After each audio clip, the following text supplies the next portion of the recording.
about your knowledge of God and knowing that God is in your heart. Do you remember that? Yes. Okay.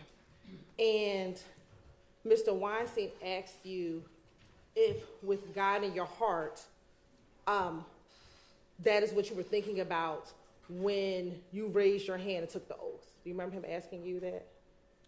I don't get what you're saying. Sure. Last week, Mr. Weinstein asked you, when you took the oath to testify, if you had God on your mind. Do you remember him asking you that?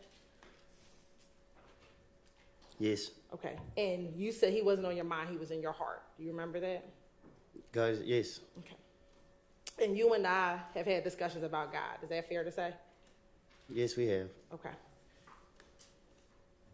And he asked you, Mr. Weinstein asked you, with God in your heart, is everything that you testified to in trial the truth now?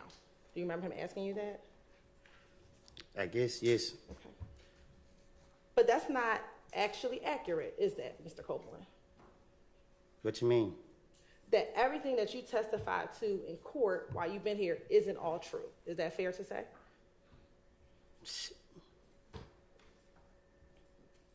I don't get what you're asking. Sure. You say is everything I testify is true? Yes. To my understanding, it's true. Okay.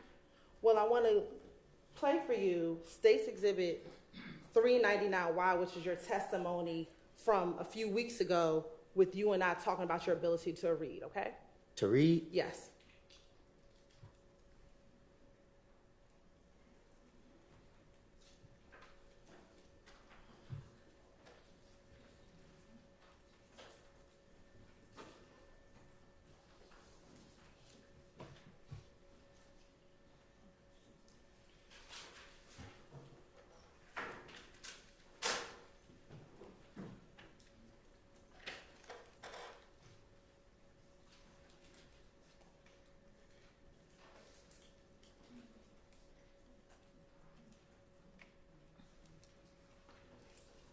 We're just waiting for the Zoom. I mean, not waiting for the Zoom. Log on.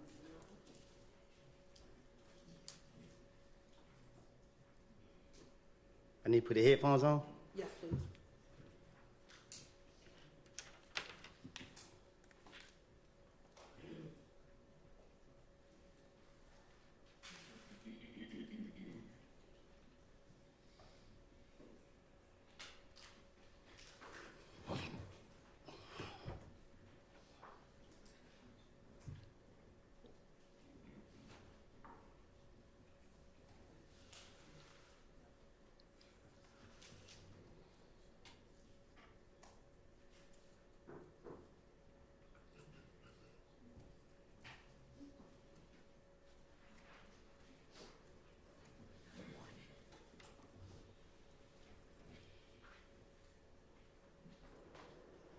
Okay, I'm going to show you what's already been admitted as State's Exhibit 332Y.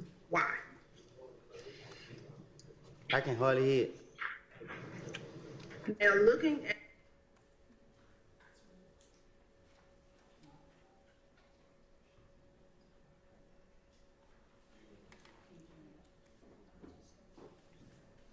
It's not playing right here. where we stopped at State's Exhibit 332Y, do you see on here where it says Hertz rental record? I can't read. Okay, so you can't see anything on that page? I can't read. Okay. Do you see the name Jeffrey Williams? You told DJ. Now, do you remember telling me that you couldn't read? Right? Okay.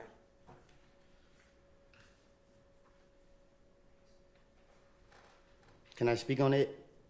No, not yet. All right.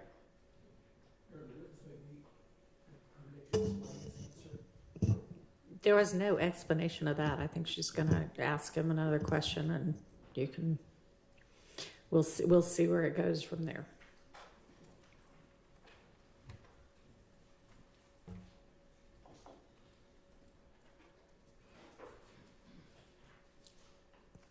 Go ahead, Ms. Hilton. I'm showing defense counsel some exhibits.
permission to approach, Your Honor. You may.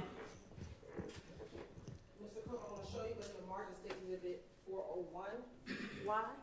First time if you recognize State's Exhibit 401, why? You said, have I recognized it? Yep. I ain't never seen it before. Do you see your name on here? Yeah. Yes. Do you see your signature on the back page? Yes. All right. And do you see that date of December 13, 2018? Yes. Okay. And does it say plea of guilty form? Yeah, yes. Okay.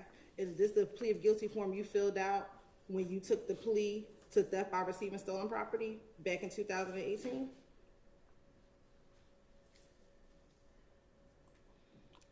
Can you say it again? Sure. Is this the plea of guilty form that you had to fill out when you took the plea to theft by receiving stolen property in 2018? I guess. All right. I'm also now showing you State's Exhibit 402Y. Do you see your name on there? Yes. Okay. Do you see your signature when you signed and date this on August 12, 2013? I see that date. Okay. Do you see your signature? Oh, yes. All right. Did you fill this out when you took your plea in 12 SC 110195, which was your intern automobile plea? I guess. I guess, is that your signature? What? On the second page.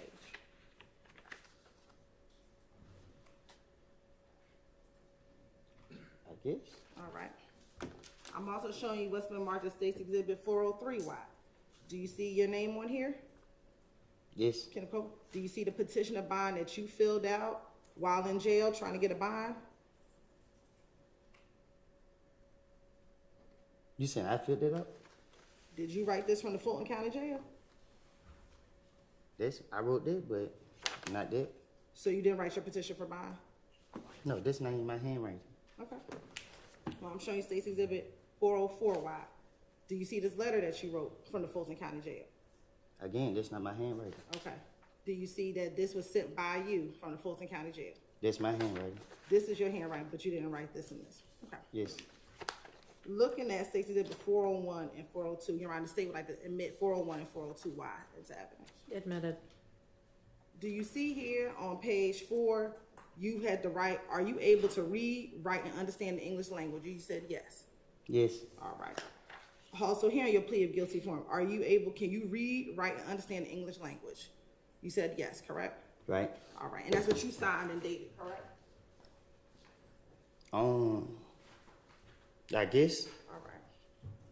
And last week, do you remember when Mr. Steele put before you the murder warrants in this case? You were able to read the murder warrants in this case? I don't remember reading that. Okay. Do you remember when Mr. Shard asked you to read that dismissal form that when your case was dismissed in early this year, that you were able to read that? He read it for me. Okay. Do you remember reading it yourself? I remember listening to him and agreeing to, because he reading it for me in front of everybody, so I assumed that what he reading is on there. Okay. Is it the only time that you couldn't read when I had to put something in front of you that dealt with thug?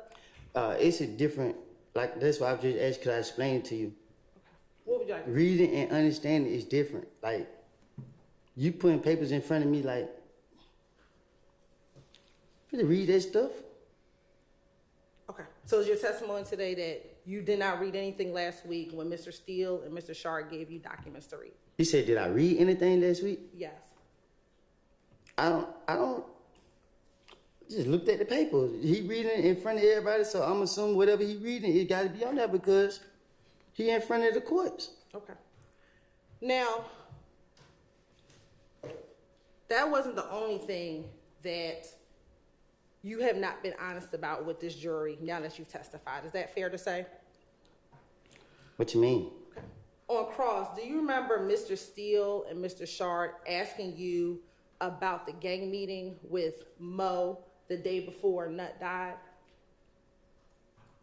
I'm listening. Do you remember them asking you about it? You said, do I remember them asking me about it? Yes. I guess. And this is the same gang meeting that you didn't remember me asking you about it or telling me about it. Do you recall that? You asked me about it? Yes, and you didn't remember it when I asked you about it.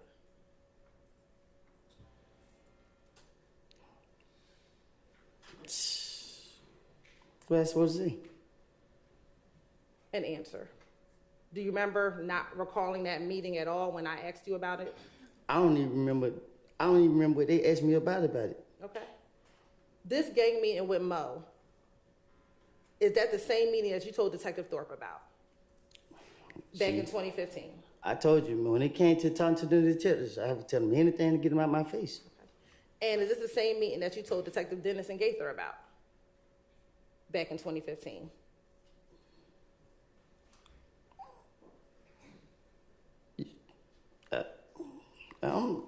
I guess, I don't know. Okay. And is this the same meeting that occurred after Rich Homie Quan's car was shot at the studio? Can you say that again? This gang meeting with Mo, is this the same meeting that occurred after Rich Homie Quan's car was shot up at the music studio?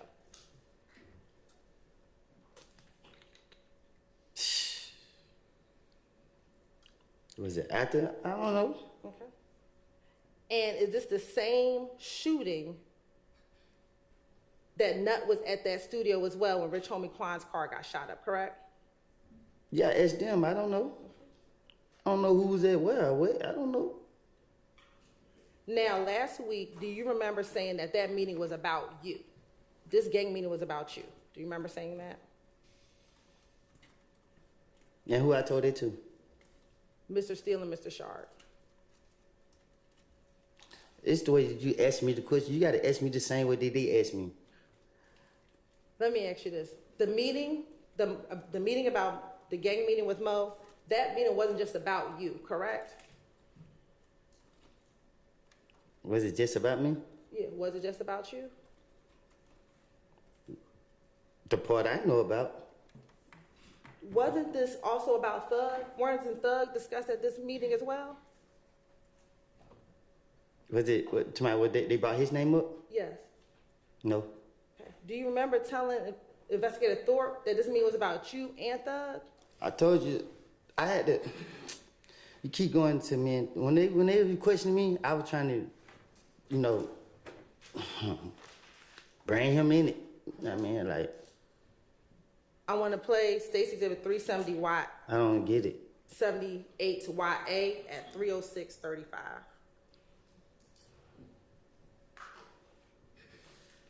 I got to listen to it? Yes, please. What day is? Today, Saturday, yesterday, Friday. It's not playing on this thing right here. The meeting. It's on here, but it's not playing. Oh, the headphone might be broke. Can you push it? Make sure it's all the way pushed. It's already in. All right. We'll just play it for a little while. Maybe it'll pick up afterwards.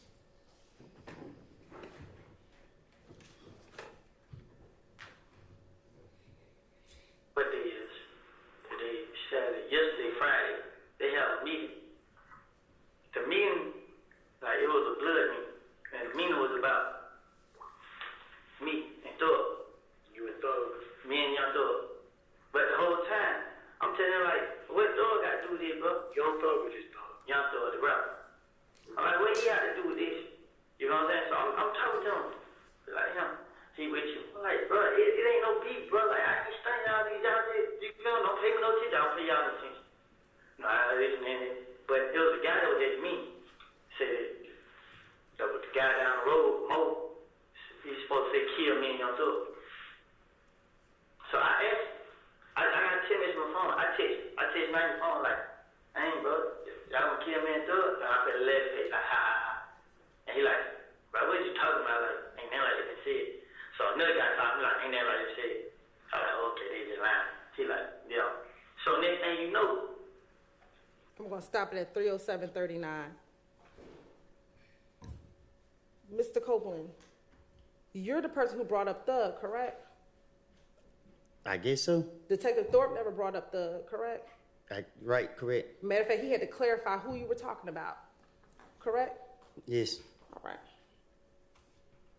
So Remember how I was telling you that I take a little bit of piece of the truth? So again, when it has to deal with Thug, that part is a lie. But you being on the plate isn't a lie. But Thug being on the plate is a lie. Is that what you're trying to say? What I'm trying to say is, when I was talking to Detective Thorpe, I wasn't raised to tell the truth to the police. So, whatever. Okay. If you listen to what I said in the interview, I said, what Thug have to do with this? So if it was about me and Thug, why would I be saying what Thug had to do with it? Shit, I would already know. Okay. But this is because this was a gang meeting that they were putting you on the plate, correct? I ain't never been on no plate. Okay. They wanted to kill you and Thug. That's what you told the detective. Yes, that's what I told the detective.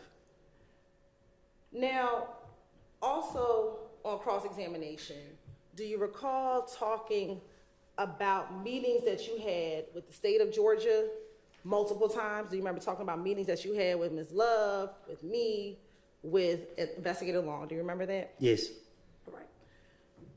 Now, across, do you remember Mr. Steele asking you about when I, Ms. Love, met with you at the Fayette County Jail? Okay. All right. And do you remember that line of questioning? If you said the same way he did, I will. I remember him asking about y'all though. All right. Now, when we met, do you recall it being me, Ms. Love, and actually Investigator Viverito that met with you at the Fayette County Jail? Which time? The only time that I ever met you at the Fayette County Jail. You only came once? Do you recall me coming to the Fayette County Jail one time to meet with you? I thought you came more than once. Okay. Do you remember going to? I'm telling you what I remember. I thought you came more than once. That's fine. Do you remember me coming with Ms. Love and Investigator Viverito?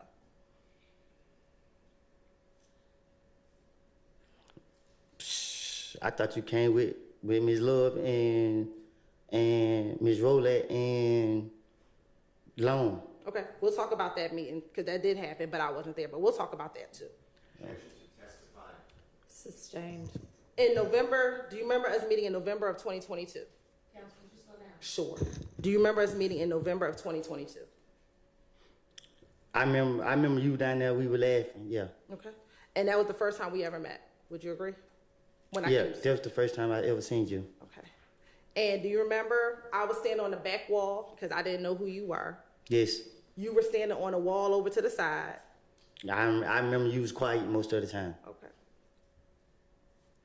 And Ms. Love and Investigator Viverito was standing on the other side of you. Do you remember that? They were sitting by each other, I think. Yes. And do you remember telling me you don't know me, so you were being very observant of what I would say to you? Do you recall that? I'm more watching me Verito. Okay. And why were you watching Investigator Viverito? Because she had her phone in her hand, trying to be slick. And what did you think was happening with the phone in her hand? Y'all were trying to trick me again. Okay. And when we say trick you again, what do you mean? Well, not y'all, but the state was trying to trick me again. Okay. And when we met, did you tell us that you did not want to testify? I think so. Yep. And did you told us that you had left all this stuff in the past? They sound like something I say. Okay. And did you tell us that you were upset because when you needed our help, we didn't help you? I guess. Do you remember talking to us about Gaither not helping you out back in 2015? I guess. Do you remember telling us that we should have got your testimony back then when you were really willing to help us out? I guess. Do you remember talking to Ms. Love about a case that she worked on with one of your friends? I most definitely do. Okay. And she denied it. All right. And do you remember us talking about the fact that you wanted to write a book No, I told you I wrote a book. and that you wanted to get it published, correct? I said I was thinking about it, but I didn't want to put it out because it had too much violence in it. Okay. And is that what you told us, it had too many bodies? Violence. Oh, okay. And did you tell us that you didn't have a court date and you were trying to get you a court date? That's what I said. Yeah, I said y'all would stop me from going to court. And did we tell you we were going to try to figure out why you didn't have a court date? Yes. Isn't it true when we met, we never talked about any details about 2015? Miss Love tried to. But we never discussed it, correct? What you mean? We never went into details about anything that Little D told you. We never went into details about any of the Club Crucial. We never went into details about the facts of 2015. Isn't that fair? Your Honor, I'm going to object. This is all testimony. She will not be a witness, is what I just said. I'm objecting to this entire line.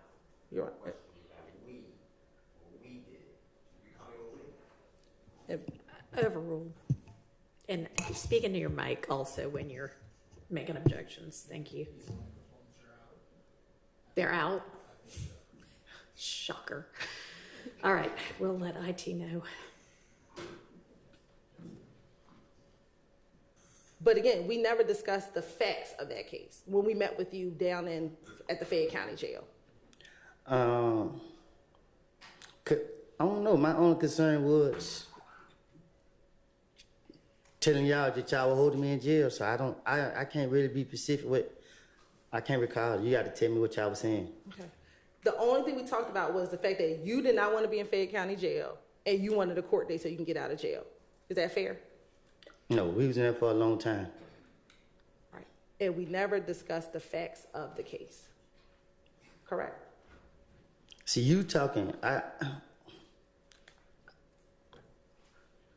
think I'm more. I think I'm more talking to Miss Love, and you was just because I just remember you just kept standing there and you trying to act like somebody in the hood. So. Was I just quiet and being myself? No, you acting like somebody I grew up with. Let's focus on what it is that you're trying to have him clarify. Now, the next time that we met was in May of 2024. Is that fair to say? I don't keep up with the time. Okay. The next time we met is when I met you in Pittsburgh, correct? I think so. Okay.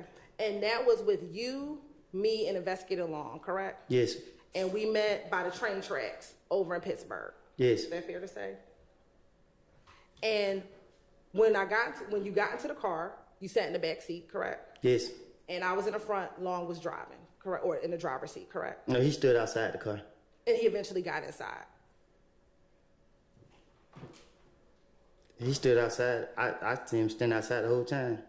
And when we first met, I asked you if Melvin was your attorney, correct? Yes. And you said you had not talked to him. No, I said he is my attorney, but I haven't talked to him. Okay. And you told me that he was your attorney because you had not talked to him, correct? Huh? You told me that he wasn't your attorney because you had not talked to him. Your Honor, I don't know if you ruled out a continuing objection. You may. All right. Can was- you restate that question? Are you saying was not? Correct.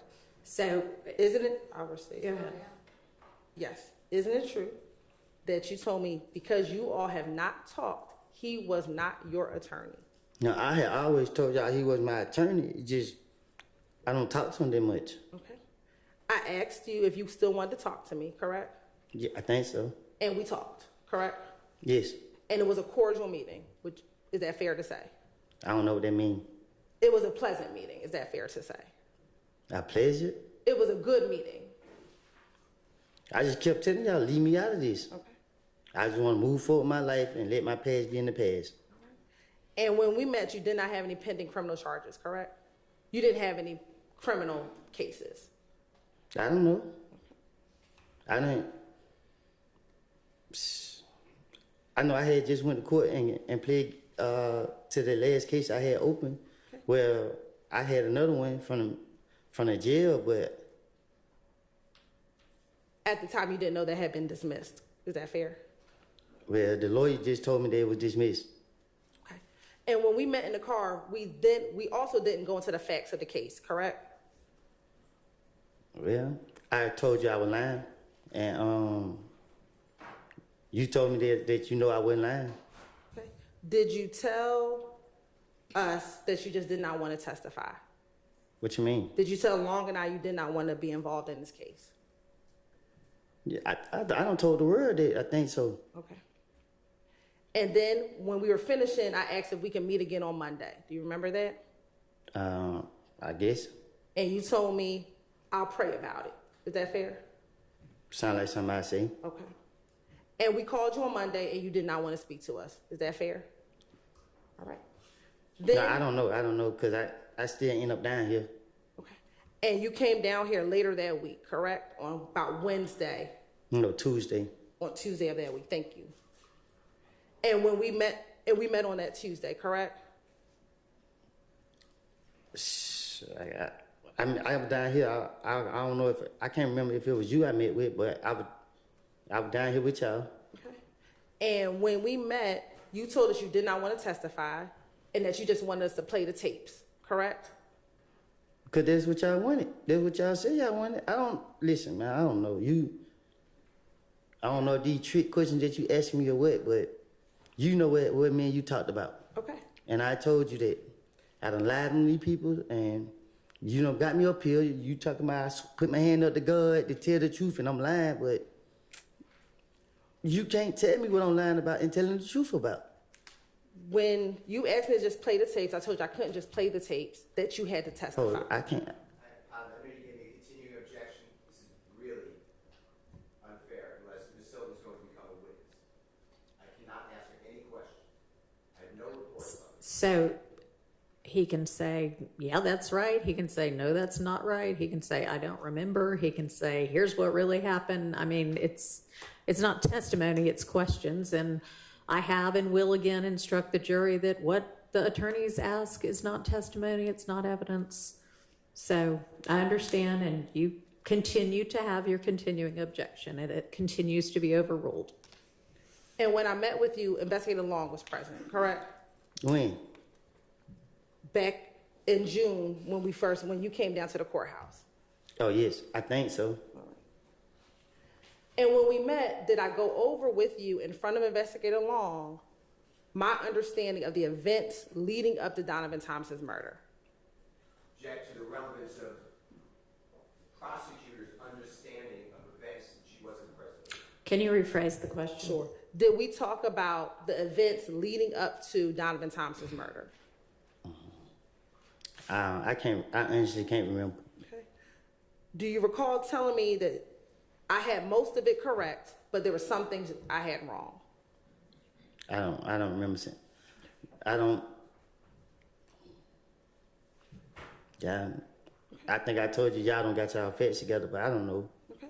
And do you recall telling me that some of the facts that we didn't have together was the fact that you had stolen Donovan Thomas's stuff? What you mean? Did you tell me? You talking too aggressive right now, and it's frustrating me.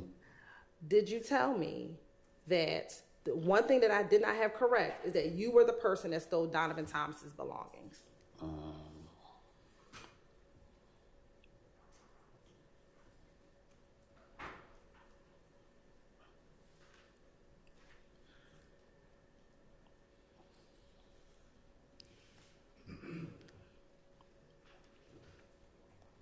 I guess. Okay. Did you also tell me that when I asked you about the shooting with Thug and Nard in the car on the night that you got into the fight with Kel at Club Crucial, that I didn't have all of my facts together regarding the shooting with Thug and Nard? Did you tell me that? I don't get what you're saying. Sure. Do you recall telling the detectives about a shooting with Thug and Nard in the car, and you and your brother was in another car, and you saw Nard with a gun, and he racked it, and when you started driving away, you heard shots being fired? I told it to you here? No. Did you tell that to the police? In the interrogation room? Yes. Oh, I tell the police anything. Okay. Do you remember telling me that I didn't have all of those details correct? No, I don't remember telling you that. Okay. Do you remember me telling you that I had to tell the defense everything that you told me that was different?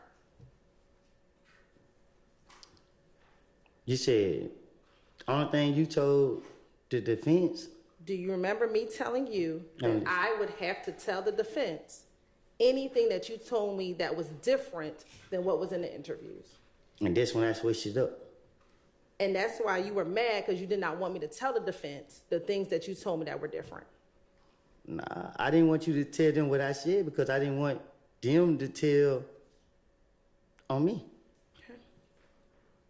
So when you said that, I was like, don't say that, because I don't want to be exposed. And speaking about that, when we met, did you tell me that your biggest concern was what the defense knew about you? About the things I did, Yes. right? And did you tell me, I don't have a problem testifying for y'all. I'm more concerned about what they know about me. I'm concerned about both of y'all because they can. It ain't. Cause I mean, I don't know. It's just, man, I don't know. You got me up here and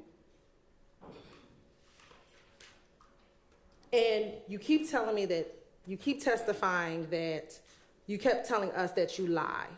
Is that fair? Do you recall me asking you, what do you lie Yes. about? What do you lie about? You thought I was gonna tell you?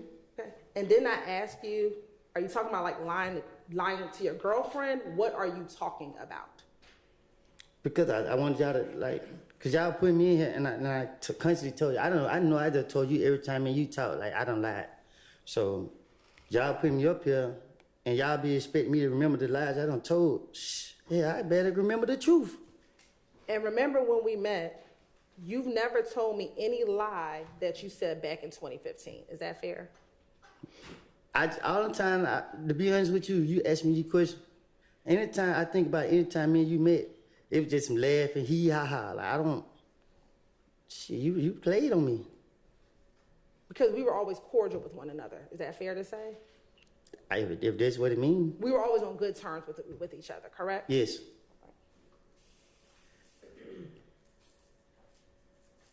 Now, do you recall also telling me that the defense may have a video with you and others bragging about killing Nut? Do you remember telling me that there might be a video that the defense has that it's you and others bragging about, we killed Nut? What about it? Do you remember telling me that? I told you that? Do you remember me asking you, if the video exists, can I have a copy of it? Huh? Do you remember me asking you, if this video exists, would you give me a copy of it? I don't even. Shit, when I heard it, them people say it over there, I ain't know y'all. I don't know that.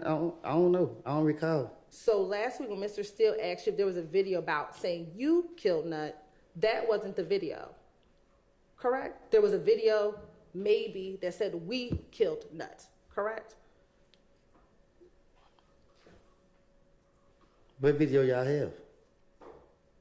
Is this the video that you said the defense may have? I haven't seen no video. Y'all ain't showed me none.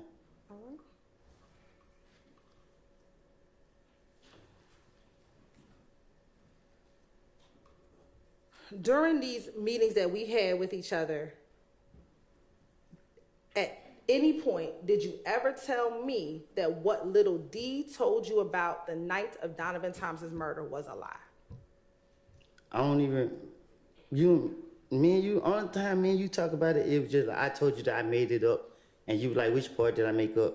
And I was like, let D get into my car saying that this happened. And then you was like, so let D never got in your car and said that they killed, and I was like, no. And you was like, why is this my first time saying it? And I was like, because I was scared. And then you was like, so you asked me about Noah, and I was telling her I didn't know him for real, and I just made it up. And you was like, and then you were like, well, I gotta let the defense know. And I was like, damn, you gonna tell them? And then you were like, I have to. And then I was just like, damn, don't tell them, because the defense already saying that, you know what I mean, too much that they don't need to be saying. Okay. Isn't it true that it wasn't until you were about to testify that you told me some different things about what happened that night at McDonald's. Because you made me feel comfortable. Okay. And that is when you told me that it wasn't Nard that got into your car. It was Little D and Shannon that got into your car. Huh? Do you remember telling me on the day that you were going to testify that it wasn't Nard that got into your car on the day that Donovan Thomas passed away, but it was Little D and Shannon that got into your car? I don't get what you're asking me. Sure. Do you remember telling me, switching your story up, that it No, was... I didn't switch my story, but I came forward. You made me feel comfortable, and I let you know, like, I lied. The D never told me nobody killed nobody when he got in my car. Did you ever tell me what you told me on June 7th, 2024, is that Little D didn't say anything to you? That's what you told me, correct? You just confused me again. Sure. When we met in June of 2024, that's when you told me that Little D didn't say anything to you. That was the first time you ever said that, correct? You said that was the first time I ever told anybody that? Yes. So I guess I don't get, like, I hear what you're saying, but I don't get it. I don't understand it. It was only in June of this year, that was the first time you ever said that Little D did not tell you anything in the car, correct? Cause you the first person I ever spoke with that made me feel like you went after me. So it was like you made me feel comfortable to let it be known that shit, I lied. So I felt like you was somebody I knew. Okay. And I wanted to tell the truth to you that I made it up. All right. Also, during these meetings, did you tell me multiple times that you did not kill Nut when we met? Say that again? When we met previously, did you tell me multiple times that you did not kill Nut? Yeah, I think I told you that. Okay. And did I tell you that there was other evidence that supported what you told me? What? Sustained. Did I tell you that, excuse me, strike that.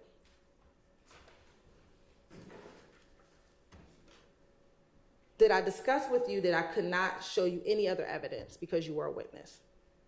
Huh? Did I tell you that I could not show you any other evidence because you were a witness in this case? No, you showing me the pictures and stuff and the phone calls that you were gonna use. That what you talking about? I did show you that. Was there other evidence I told you that I could not show you because you were a witness? I don't remember. Now, Mr. Shard on cross-examination asked you if I showed you all of your interviews prior to trial. Do you remember that? Say that. Can you say that again? Do you remember last week Mr. Shard asking you if I showed you all of your interviews prior to trial? Do you remember that? Can you just ask me this question? I don't. Do you remember Mr. Shard last week asking you if I showed you all 6 of your interviews prior to trial? If you showed me the interviews, what about it? Do you remember Mr. Shard asking you if I showed them to you?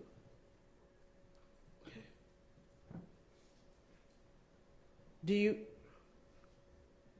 Mr. Copeland, would you have sat down and watched 21 hours of interviews with me if I asked you to?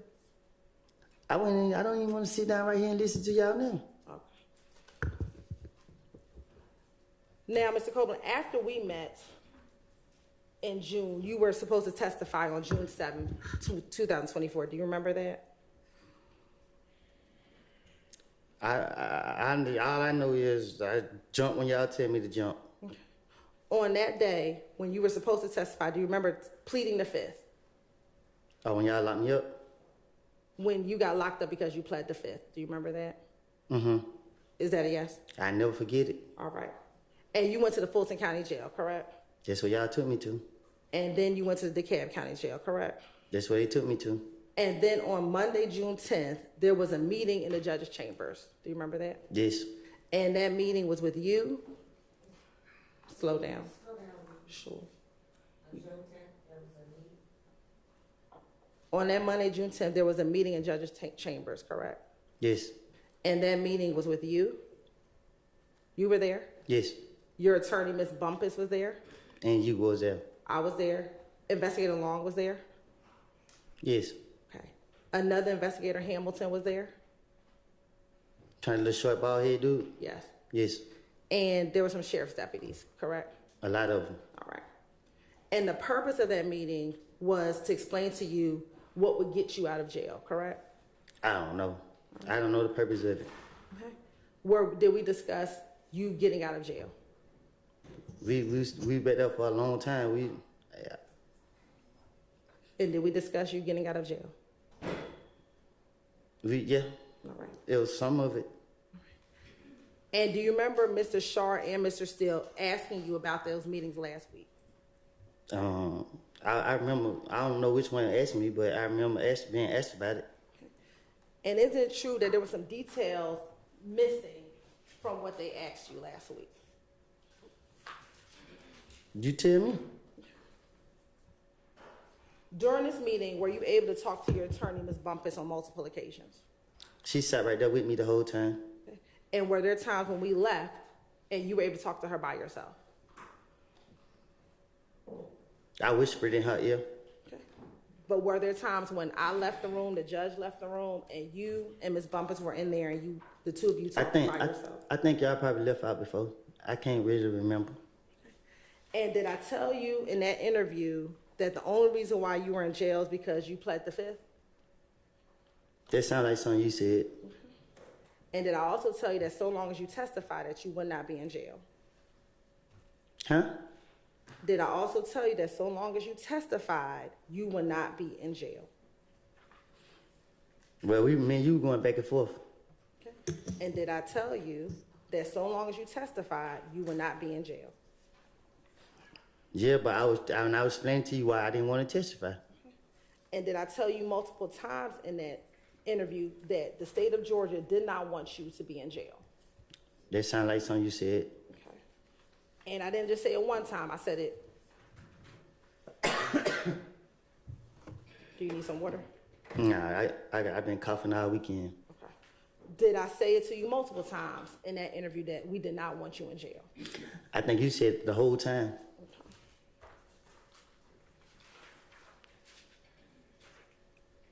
Now, in that meeting, did I also tell you that I expected you to tell the truth?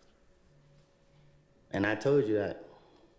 I don't lie. If you keep going to the past, if you want me to tell the truth, you can't ask me about what I done told the police because when you know what I mean, I'm just going with the flow. Okay.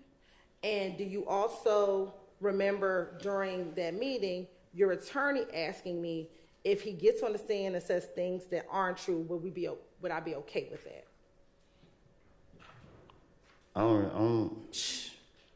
If I wasn't talking, I don't know.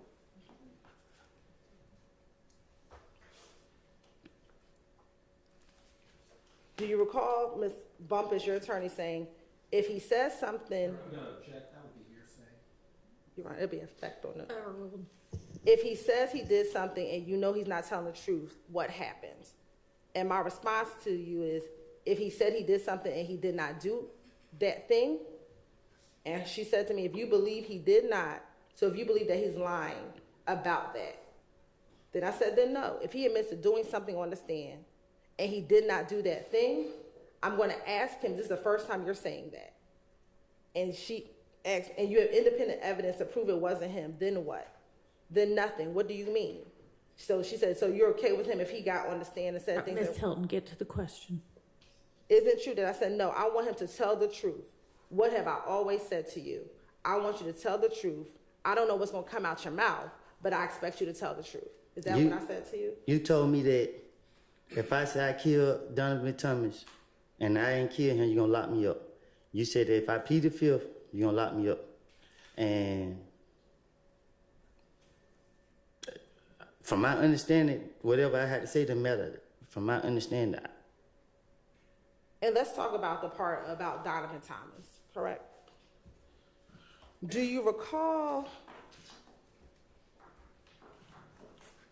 me saying to you, and this was when, we talk a lot about perjury back in the chambers. what's the other word is too that I was saying? Purge. Remember we talked about Them purge? two different words. Okay, yeah, that's it. Okay. Do you remember us talking about perjury and perjury meaning lying on the stand? I always get confused, but you know it. Okay. And did you have your attorney ask me multiple times, if you testify and say something that I know isn't true, what would happen? What you mean? Did Ms. Bumpus ask me on multiple occasions, if you testify and say something that I know isn't true, what would happen? You told me I don't know. I was trying to get it down pat what you were saying, but cause me and you kept going back and forth about it, cause I wasn't understanding it, the purge and the perjury, cause it sounded the same to me. Okay. And I was telling you that the stuff I said in the past was a lie. You gotta ask me now. I don't know. Let me ask you this. When the judge was not present, and it was just you, me, Investigator Long, and the sheriff's deputies, and your attorney, did I ask you, did you plan on taking the stand and saying that you killed Nut to help your friends out because you had immunity? Did I ask you that? I think, I don't know if you asked me that, but I know I told you that I'm not admitted to no crimes. Okay. And did you tell me you were not going to admit that you killed Nut? Yeah, I'm not going to admit that. Okay. And did I then tell you that if you planned on claiming a murder that you did not do, that is when you would be charged with perjury? That's what you just said. That's what I just said you said. All right. If I said it right. And you asked me, when you questioned me, did I did, and I told you no. So you talking about killing Nut, that, at no point did I ever tell you if you just admit to killing Nut, you'll be charged with perjury. Did I ever tell you that? I don't understand you. This entire, I apologize, I know I object.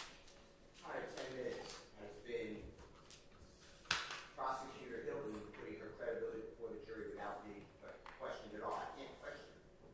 So I object to this entire line of questioning and move to strike. I understand. Yes, sir, Mr. Short. Is the entire transcript now open for questions? No, it is not. She's not even asking him things about the transcript right now. She's asking him things that happened not on the transcript. Now, last week, I believe Mr. Shard asked you if I told you could say I don't recall to every question. Do you remember him asking you that? I don't know. He pissed me off too, so I got frustrated when he was talking to me. Do you remember your attorney asking me, can he say I don't recall to every question? Which lawyer? Ms. Bumpus, in that June meeting. I don't. Do you recall Ms. Bumpus saying, can he say I don't recall to every question? And my response to her was, I will hope that is not the truth, because I think there are some things you do recall and some things you don't. But the things you don't recall, you don't recall. And I will go through my process of what I do. Do you recall me telling your attorney that? See, y'all don't understand. Like, I think don't nobody in this courtroom know how I feel to be sitting right here. It ain't about what I recall, what I remember, what I don't remember. It's the functioning of my brain as I'm sitting up here. It's like, I'm trying to answer y'all, but my brain is in and out. Like, I don't, you feel me? Like, I can't, you ask me, it's how you asking me the question. It better than I'm trying to comprehend what you saying and then answer truthfully, but it sounds like a trick question because I don't know how to answer these questions. When me and you talk without being in the courtroom, you taught me on a level where I can understand you good. But when you get right here, the question that you asked me, you made me feel like I'm in an interrogation room, so I don't know how to answer your questions.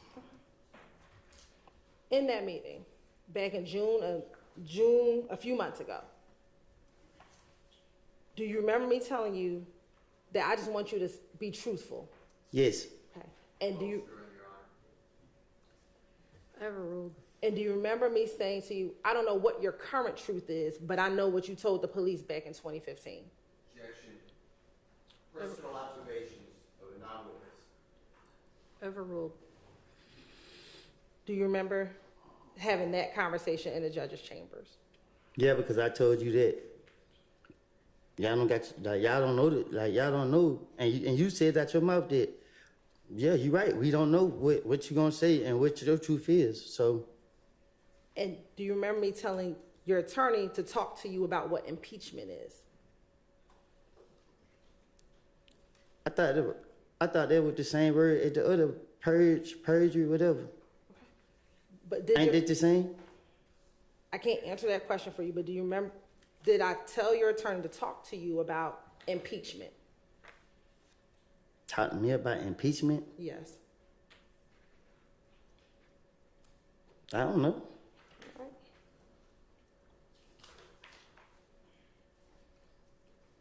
I know most of the time we was talking like my only thing was I was in jail and I didn't understand what was going on. I just felt like, I don't know. Now, also in that meeting, you said, I did these crimes. Do you remember saying that I did these crimes? Because I don't want my family I don't want my nephews and them to hear the stuff that I did. Okay. When you said you did these crimes, what crimes were you talking about? I don't recall. When you say you don't recall, what do you mean? That I ain't speaking on it. Were these crimes that occurred back in 2015 or crimes that happened more recently? I don't commit crimes. I changed my life. So when you said I did these crimes and Mr. Steele asked you about that, or Mr. Shard, what crimes were you talking about that you did? I guess the ones in my dream, the nightmares, whatever. I don't know. I don't get what you're asking me. In that June interview, not interview, in that June meeting that happened a few months ago,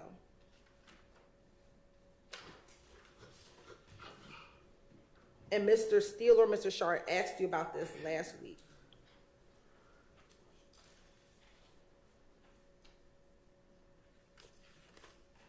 you said, I did these crimes, I'm telling you that. And my response to you was, okay, I don't know what you're talking about. I'm asking you today, what crimes were you talking about back in June that you said you committed? I ain't committed no crimes. Are you saying you haven't committed any crimes recently? The crimes I committed for, y'all locked me up for them. Okay.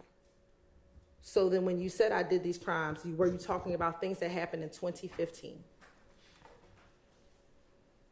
I'm talking about the crimes y'all caught me for. Okay. And to be clear, were you talking about any crimes that are charged in this present indictment? I'm not a part of it, so I never read this indictment and don't want to read it or hear nothing about it. And let's be fair. Were you in custody between June 10th, 2015 and February 2019? Can you say that again? Were you in custody between June 10th of 2015 to February 28th, 2019? February 28th? Yes. God bless you. 2019? Yes. God bless you. Can you When did you get out of federal custody? September 12th, 22nd, one of them days, 2019. Okay. And were you also incarcerated from May 13th, 2020 to May 11th, 2021? I went back to jail. I did over a year. Do you remember then going back to jail June 15th, 2021 to July 24th, 2021? Yes. Okay. You said from when? June 15th, 2021 to July 24th, 2021. You said from June to July? June 15th of 2021 to July 24th of 2021. So what you saying, I did a month in jail? Yes. I don't remember that. Okay. I remember going back to jail, and both times I went back to jail after I got the feds, I was in there longer than a year. All right. Do you remember then getting arrested in October of 2021 and then being released in February of 2022? You said October, Yes. and then getting released in a year later? And let me say, going to prison in February of 2022. 2022. Yeah, I went, yeah. And you stayed in prison until August of 2022. Is that fair? Yes. Okay. 23, And then you were transferred back to Fulton County in August of 2022, and you were in jail until March of 2023. Is that fair? yes. They sound like it. And you've been out since March of 2023, correct? Until y'all locked me up for pleading the fifth. And you spent the weekend in jail. Yes. All right.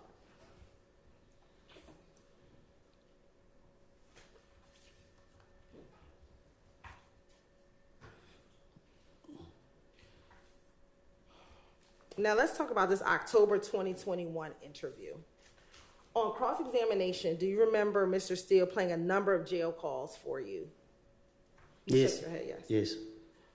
And do you recall those jail calls being from December of 2022 to about February of 2023? From December to February? Okay, yes. Okay. And do you recall 3 of those jail calls were from February of 2023? Shit, I guess. And do you remember the 3 jail calls that Mr. Steele played for you? That was after the October 2021 interview that you did with Investigator Viverito was released. Do you remember that? I guess. Now, this is the interview that you told Mr. Sharp last week you thought that the state of Georgia released, correct? I believe it. All right. Now, you had a total of 6 interviews with the Atlanta Police Department. Is that fair? 5 from 2015 and then 1 from October of 2021. Is that fair? I don't keep up with it. Okay. Do you remember watching 5 interviews in court? Yeah, I'm gonna definitely. I don't want to watch them no more. Okay. And the only one you did not watch was the October one. Is that fair? Please tell me we're not about to watch another one. Is that fair that you have not watched Yes. the October one? Yes, I have watched it. The world watched it too. Okay. The only video that was ever leaked was the one from October, correct? Yes. Did you know, or are you aware that between the Fulton County District Attorney's Office and the Atlanta Police Department that we've had that October 2021 interview since the day it was recorded? Can you say that again? Sure. Are you aware that between the Fulton County District Attorney's Office and the Atlanta Police Department that we've had that October 2021 interview from the day that you sat down and did the interview? Yes. Did you know that we had the interview for 16 months in our possession before it was released? Yes. Did you know that we served that particular interview in discovery in January of 2023? Yeah. This entire, you want my objection or you got it? I think I've got it.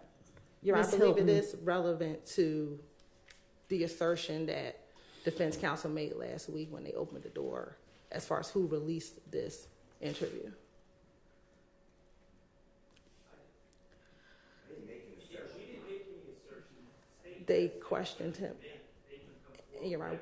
We Yeah, objected. I mean, I think that is not a fair characterization. There was questioning about it. And we objected to it, and it was overruled, Your Honor. Mm-hmm. And he was allowed to answer it, and so we are following up on the ability that he was able to answer that question, Your Honor.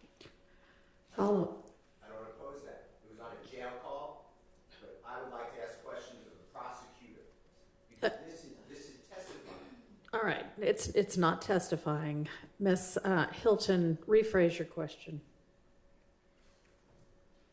Are you aware that that interview was given to defense in January of 2023? No.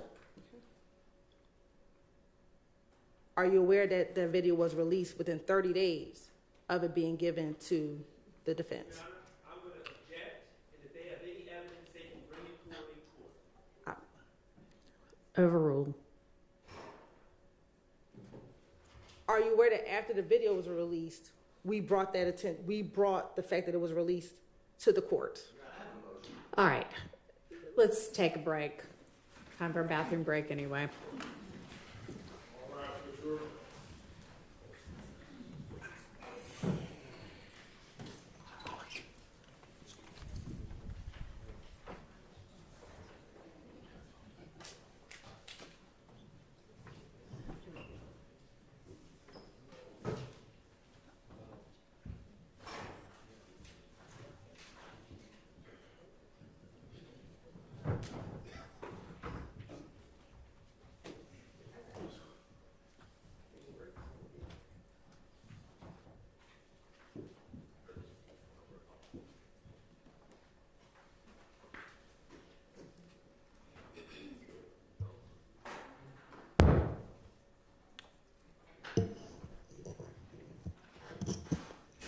Yes, sir.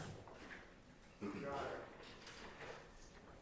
previously, the predecessor court came to the court's attention that there was a release of what I'll call discovery, but it's October 27, 2021. And it's a recording of an interrogation of Mr. Copeland, and it was very harmful to Mr. Williams. The part that was released that I'm aware of, and I believe Mr. Adams, unless he corrects me, just has lies, what I can say lies, about Mr. Williams ordering people to die. It was very harmful. I asked Judge Glanville, predecessor judge, for relief and a bond because it denied Mr. Williams' right to a fair trial. The predecessor judge said there's going to be an independent investigation of who released that, and that he would get to the bottom of it. I never heard back from that. A jail call, I listened to all these jail calls. We had others listen to all these jail calls. On the jail call, I didn't say anything last week. I played a jail call where Mr. Copeland said that immediately after telling the authorities in December and February, December 22, December 23, that he had lied and that everything he said was a lie about Mr. Williams, and he's telling this to his friend and his sister. He said all of a sudden this interrogation released. So he believed it was the prosecution team releasing it. That's how it all came up. For a prosecutor who's an advocate to then vouch for and put her own credibility in issue, that's what I've been objecting to. And to say, we gave it to the defense, and I'm raising my voice because I don't have a amplifier or microphone. So I'm not trying to yell. Court reporters shaking their head with a smile, I think. My point is, sorry, Your Honor, is that it sounds like I did something wrong. I didn't release anything. I didn't do anything wrong. I was the one objecting to the release of this information. And it was given out, and I'm not very technical, so it was given out a Dropbox, and then I was told that's a bad way to do it.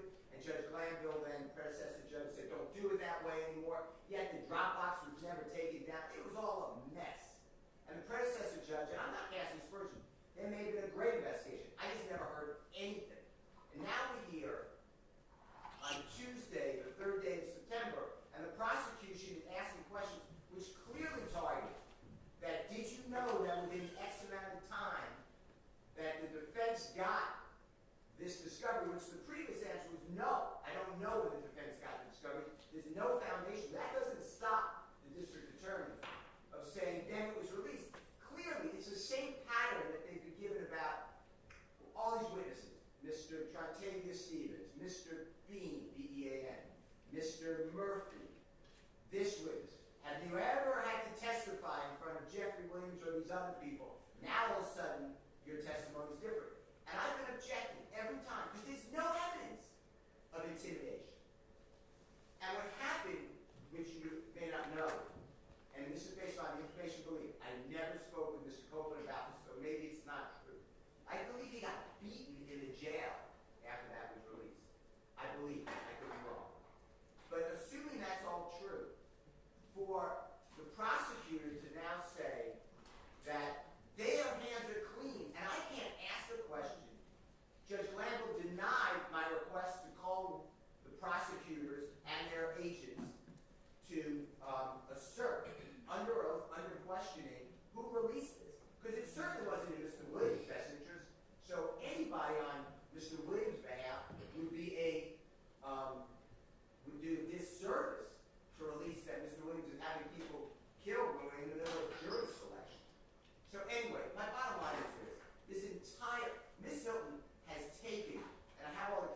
argued it before, but has taken herself and she has moved from the position of asking questions as an advocate to testifying as a witness. You told me. I was there. Detective Long's out of the car. You told me. You only told me this. Did you know that the prosecution served this? Were you aware that the defense had this? All of this needs to be questioned to Prosecutor Hill. So I asked the court, I know I've been repeatedly asking that, and I know that I have a continuing objection, but this is not how we try cases in the state of Georgia. All of these cases require Ms. Hilton to take the witness stand. And if she does, I have no objection because I'm not a witness. But it's been denied. That's my objection. I'd like her to be removed from the case. I'm not trying to stymie the prosecution. They have other witnesses. They have at counsel table 3 other lawyers. I mean, this is not new. So I ask for the prosecution, that specifically Ms. Hilton and Ms. Love, to be removed from the case. I have questions for both of them. I also like to renew my motion. I could call predecessor judge. That's my entire objection. The mistrial motion, I don't want a mistrial. I'm telling you what I don't want. But this has to stop. And now those last questions had to be with the intent of casting aspersions on not only Mr. Williams, but I presume everybody else here by saying that we're releasing information, which I assume it is not true. So I don't want to go too far. But the next question will be, and you got beaten, Mr. Copeland, after the release of that as intimidation. So those are my motion for mistrial that I don't want. I don't want the motion for mistrial, but I feel compelled to make. All right. That wasn't going to be my next question because I didn't know he got beat up in the jail. Your Honor, last week when Mr. Shard, I believe, asked... Ms. Hilton, let me interrupt you a second. He may not have. I just want to make clear that may not be accurate. I don't have any personal knowledge, or I was not told that by Mr. Copeland. Last week when Mr. Shard asked he went down a line of questioning about this call being released. And Mr. Shard asked Mr. Copeland who was his belief, what was his belief of who released this recording? And the state objected, saying that it wasn't relevant who he believed released this video. The court overruled the state's objection. He was able to answer that question, which was he believed it was the state. Mm-hmm. And at this point, we believe that it is proper for the same reason that he was able to disparage that the state will release such a video. Okay, you need to be careful about what you're saying because there are questions from the attorneys and then there are answers from the witness stand, and that's what the evidence is. And I do not believe that anybody on the defense side made the suggestion that the state had released it. I mean, the transcript will reflect what was asked and what was answered, but... And maybe not disparage is the right word, but the question was asked, who do you believe released the video? And he says, I believe it was the state of Georgia. I believe that an appropriate line of questioning, Your Honor, is would he feel differently if he thought that the defense leaked it? And to give questioning about what his understanding of, what Mr. Copeland's understanding is of what happened and what transpired when this video was released. Well, we already know what Mr. Copeland's belief and understanding is. But would it change if that's not what you asked, though? But I had to give some foundational questions in order to ask that question, in order to ask what my next question is. Because another question I'm going to ask him, and it's something he alluded to earlier, was that after this video was released, Ms. Love, Investigator Long, Ms. Rolak all visited with him after this video was released to check on him, to make sure that he was okay. And he alluded to that earlier when he thought I was present at the meeting. And all of this happened around the time that the video was leaked. And so I was asking some foundational questions to Mr. Copeland to see if his position would be different if he thought that someone else leaked it and not the state of Georgia. Then you should have asked that question. And I can get to that series of questions, Your Honor, but I mean, you are coming very, very close to the line with this line of questioning. I mean, you're basically, the defense is not far off. Let's just put it that way. So, I mean, I can move to my last two questions regarding this, which is who came to visit him after the video was released, and would he feel differently if he believed that the defense leaked the video?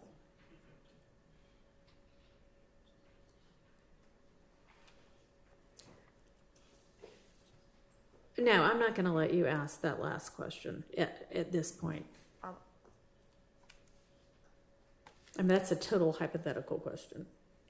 That is an assumes facts, not an evidence question. Not the objection you keep making.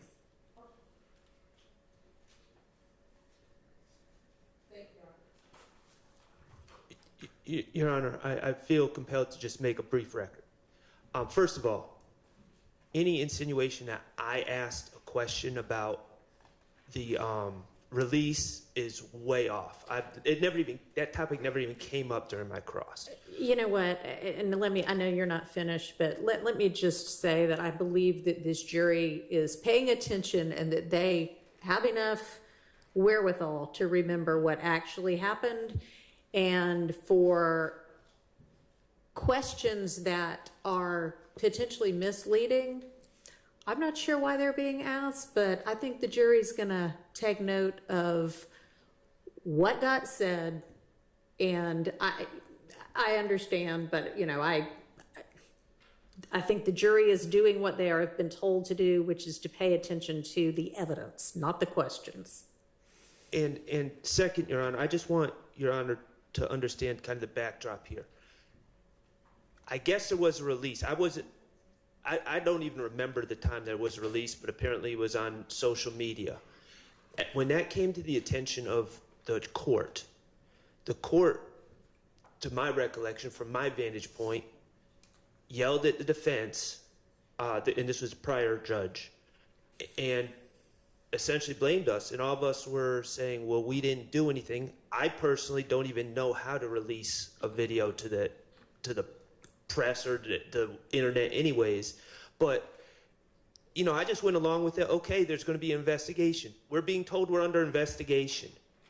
And then all of a sudden, no one mentions the investigation anymore. And it's kind of like, well, if you're accused of something, you would like to know the progress of said investigation. I'm certainly happy to ask the predecessor court's Well, chambers what's gone on with it, if anything, but that's not really relevant to what's before this jury. Well, it's not until the state, knowing that there was an investigation, knowing that they haven't heard of any findings, then lights this thing on fire again and starts suggesting that we did something wrong. And, you know, I can only speak for myself.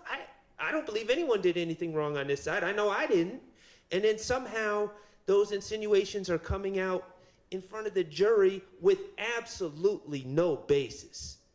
And I'm going to join my my friend Mr. Steele, and I'm going to state in my place that I believe the state at this point is goading a mistrial and goading us to move for a mistrial. So I just think that was very inappropriate, and it suggested things that there is just no basis. And in fact, there's apparently been an investigation, and it's been settled as far as I know. Well, I don't know what has happened, if anything, with that, but would y'all like to address the assertion that you are goading the defense into a mistrial? Yes, Your Honor. Number one. Or into a motion for mistrial? Yes, Judge, thank you. Number one, we don't want a mistrial. We vehemently object to a mistrial, and we do believe that the line of questioning, whether it was posed by Mr. Shart or Mr. Steele regarding Mr. Copeland's belief about who leaked that video, was, one, not relevant, but understanding that the court ruled as it did, we believe that an inquiry whether his belief that the state leaked the video had some impact on how he decided to testify would be a valid question. Okay, since that's, again, asked. not what y'all asked. Understood, Judge, understood. But I vehemently object to a mistrial. I do not believe that anyone here at this table has done anything, anyone at this table or on the state's behalf has done anything to in any way merit, warrant, call for, justify a mistrial. So we definitely object to a mistrial. And Your Honor, as it relates to the assertion that counsel for the state have somehow made themselves a witness repeatedly, the witness has affirmed that there were people in the room whom either counsel for the defense could call without having to disqualify either prosecutor in this case. So that being obvious, we definitely object to a mistrial, and additionally, we object to the speaking objections that are being made while the jury is in the box. All right, well, I'm going to overrule that objection. I don't think that that is going on.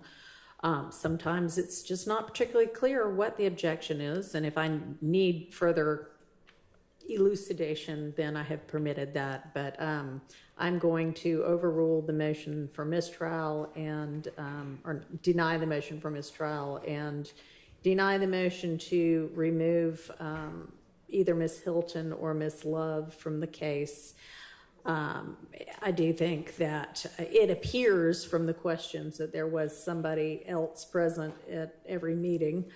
But, you know, Ms. Hilton, that's another option as well. Yes, ma'am. I can't hear you.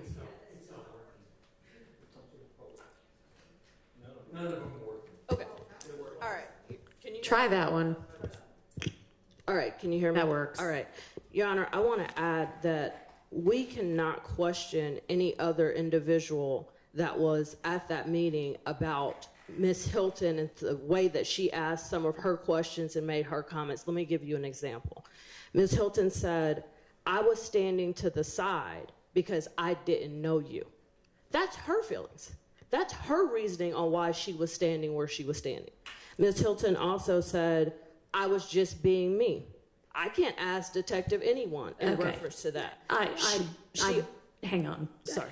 I mean, I think that each of those was not a statement. It was a question. It was a cross-examination question. They were, and was this essentially like, is this your recollection or is this what happened? So it was not her testifying. I'm overruling that objection. All right, and I just want to add that she also said the purpose of the ex parte meeting.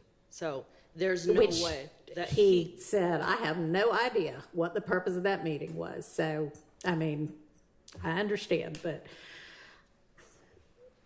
it's overruled. Thank you for the additional making of the record. Anything else? Yes, Your Honor, just briefly, I know I objected earlier about what Attorney Caleb Bumpus allegedly said in that meeting.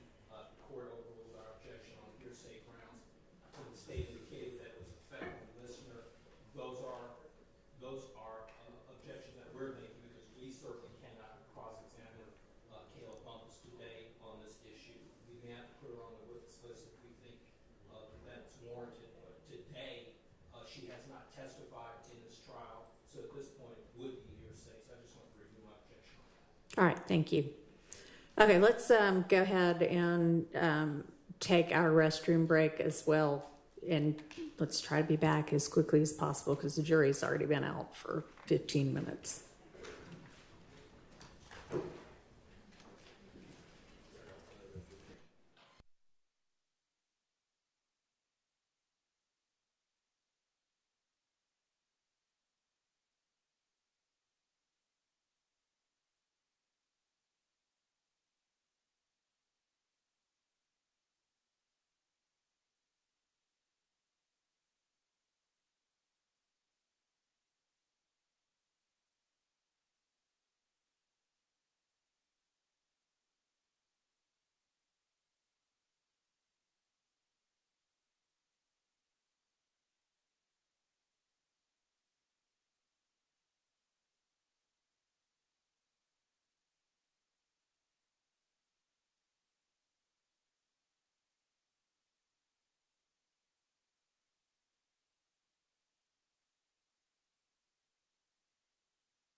jurisprudence, California. Thank you. Go ahead, Ms. Hilton.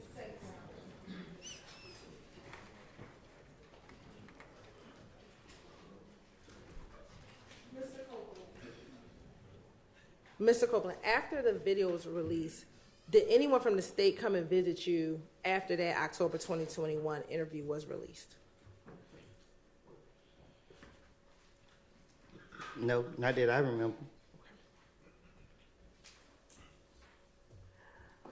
On cross-examination, you were asked by Mr. Steele about the murder warrants that were taken out regarding the Donovan Thomas murder. Do you remember that? Yes. Okay. And do you remember telling Mr. Steele that you never saw the warrants, but you were told about the warrants by your then attorney back in 20? My lawyer came to the jail and told me I was charged with murder. Okay. And do you remember when your attorney came and spoke with you? I was in the feds. Okay. Were you ever brought to Fulton County Jail for those warrants? I was in the feds. Okay. Were you ever arrested on those warrants? I was in the feds. Were those warrants dismissed against you? That's what I was told. Okay. And is it fair to say that you have not or were not indicted for the murder of Donovan Thomas Jr.? Is that fair to say? I don't understand you. Were you ever charged with the murder, like formally charged with the murder of Donovan Thomas? Well, my lawyer came to the jail and told me I've been charged with murder. Okay. And did your lawyer also tell you that the case was dismissed against you? Yeah, like at one point, I can't remember when. Okay. Were you still in the feds? I think so. All right. Now, last week, Mr. Shard asked you about the false statement arrest warrants that were taken out by the Fulton County Sheriff's Department. Do you remember him asking you about that? Yes. Okay. And it wasn't until last week that you found out that those charges were dismissed against you, correct? When he told me, that's when I knew. That's when I first time hearing about it. Okay. Now, do you remember him showing you a document?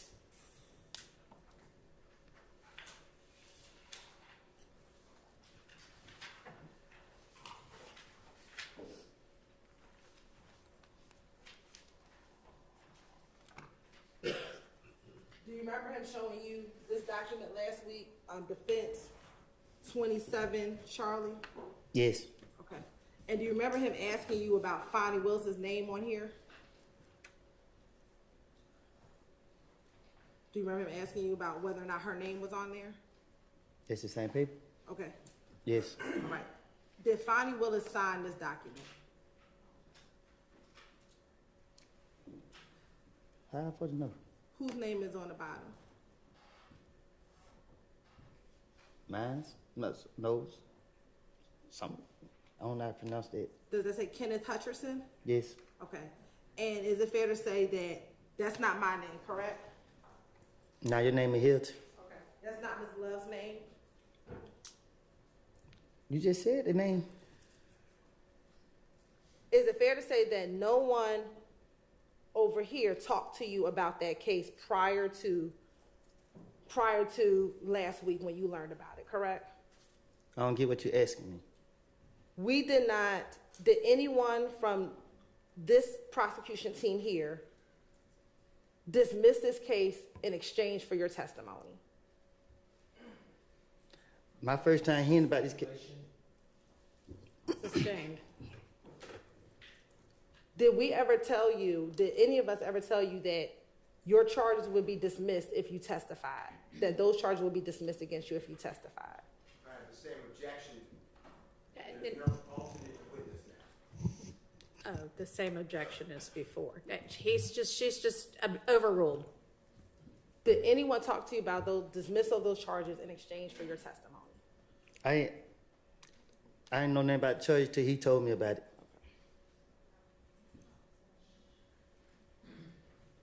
So it's fair to say that you are not testifying here today because in exchange for your testimony for dismissal of those charges. I'm testifying here by force. Okay. Now, on cross last week, you were asked by Mr. Steele excuse me, let me ask you this. Do you remember Mr. Steele showing you a number of video clips last week from your from your interviews from June of 2015? Yes. And then he also showed you clips from your interview in January of 2015 as well. He showed my interrogations. Okay. And do you recall being asked by Mr. Steele on cross whether the district attorney or the police or anybody ever came back to tell you or confirm with you things that you said? Do you remember him asking you a lot? I don't get what you're saying. Sure. Do you remember Mr. Steele asking you whether or not the state of Georgia, the police, or if anyone ever came back and showed you a 911 call? Do you remember him asking you about that? Yes. Do you remember him asking you if anyone ever came back and told you that they talked to Valerie? He asked me no questions. Okay. That's what you asking? Yes. Yeah. And do you remember him asking you multiple questions like that? Well, he asked me a lot of questions. Okay, God bless you. Now, let me ask you this. You served about 51 months in federal custody. Is that fair? Yes, a little bit over, but After your release, did you want to speak with the Atlanta Police Department? what you mean? Once you were released from custody, did you want to meet with the Atlanta Police Department? They never tried to reach me. Okay.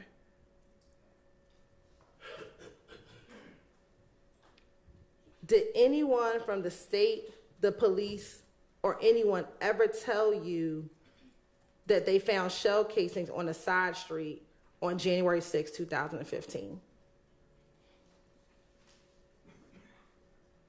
Say that again? Did anyone from either the police department, the state of Georgia, ever tell you that they found That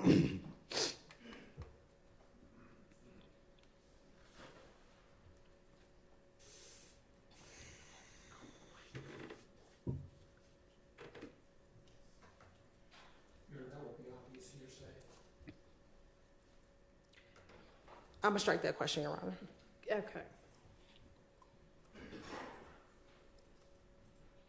Did anyone ever come from the state of Georgia, from the police? Did anyone ever tell you about the Hertz rental car records that you were shown a few weeks ago?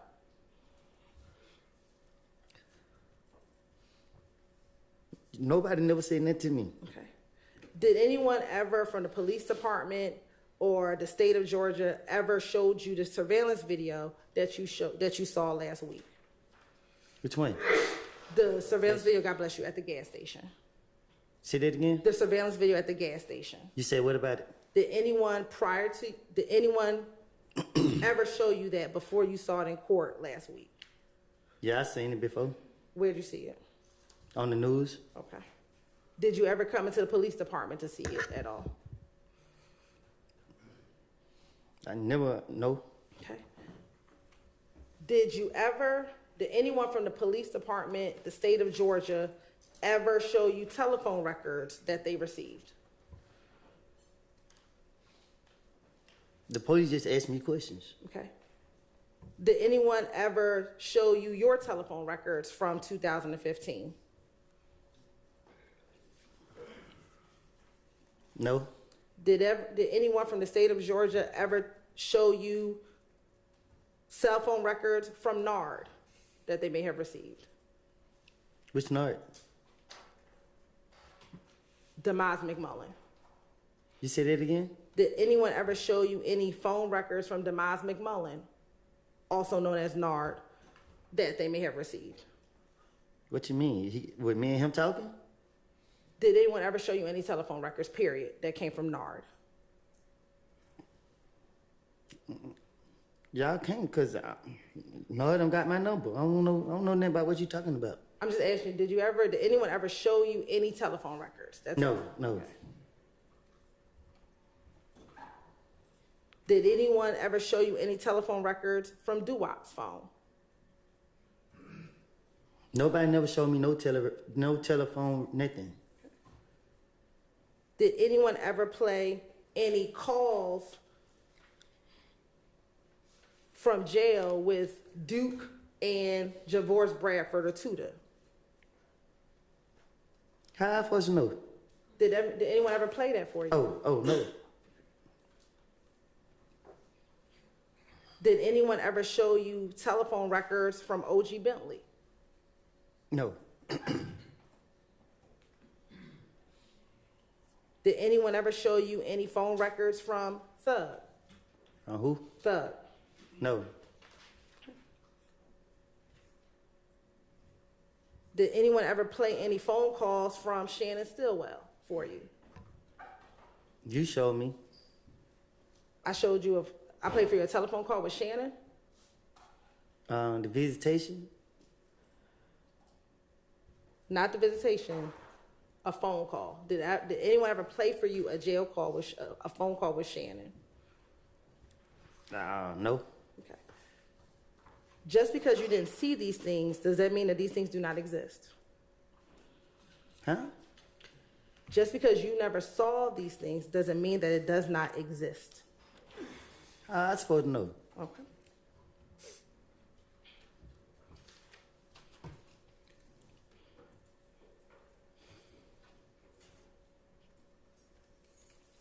Now, Mr. Copeland, on cross-examination, you were asked by Mr. Steele about the fight at Club Crucial. Do you remember that? Yeah. Okay. Do you remember also testifying on cross-examination that you spun out in the Infinity with Quindarius Zachary? I don't know nothing about that. I don't recall. I don't know what you're saying. Okay. Do you remember testifying last week that you were in the Infinity a few days before Nutt's murder and it spun out on the highway?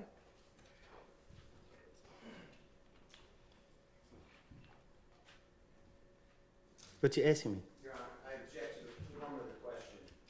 It's apparently you're not the only one that objects to it. Mr. Copeland does not understand what you're trying to ask him. Rephrase the question. Sure.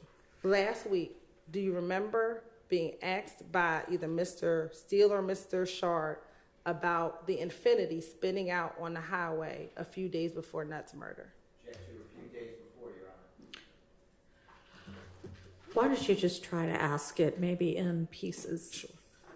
Do you remember last week being asked about the Infinity spinning out on the highway? Mm-hmm. Yes. Okay. And did that spin out happen right before Nutt's murder?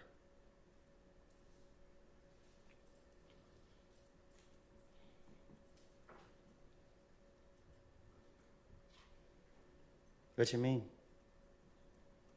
So you saying right before it happened? Do you remember telling last week during cross-examination? I remember saying that. I read the card and I gave you the threat. All right. And then you also remember you gave Threat the car at the studio the night before Nutt's murder, correct?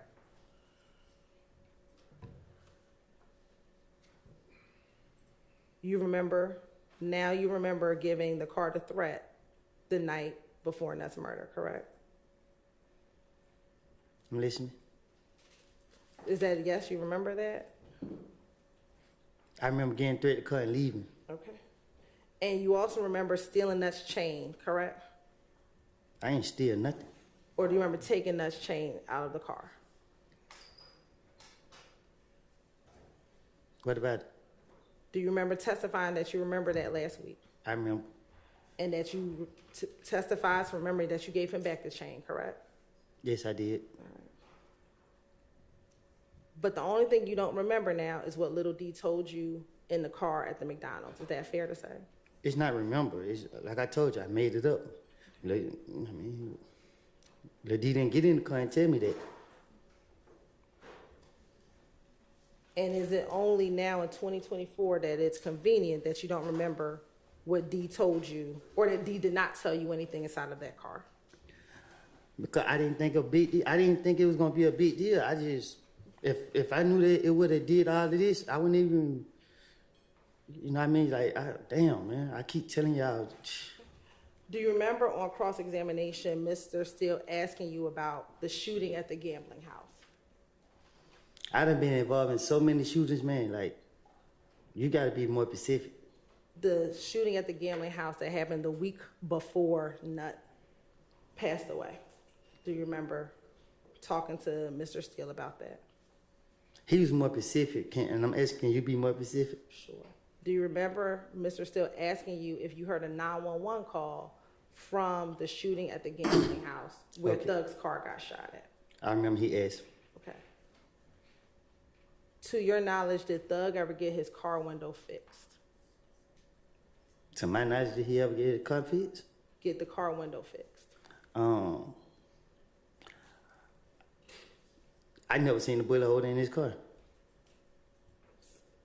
So are you saying that you never saw the window get shot out Nah, at the gambling center? When the night that happened, I was so mad. Shit, by the time I noticed he was gone, I didn't even, like, I don't know.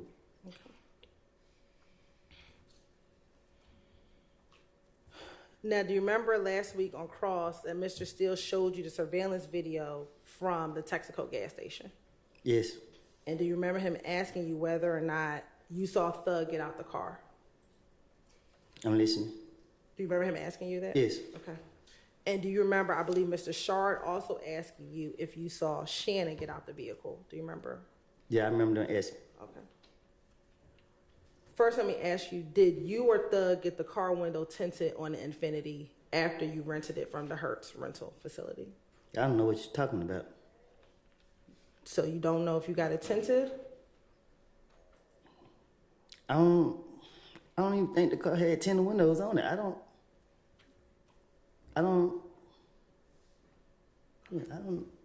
can't remember if it had tinted windows on there or not. I'm asking, did you or Thug go get the windows tinted? I don't know if the car was tinted. Like, I don't know. I can't remember if the car was tinted or not.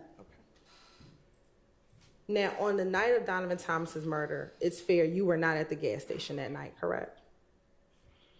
I told y'all I was at my baby mama's house. Okay.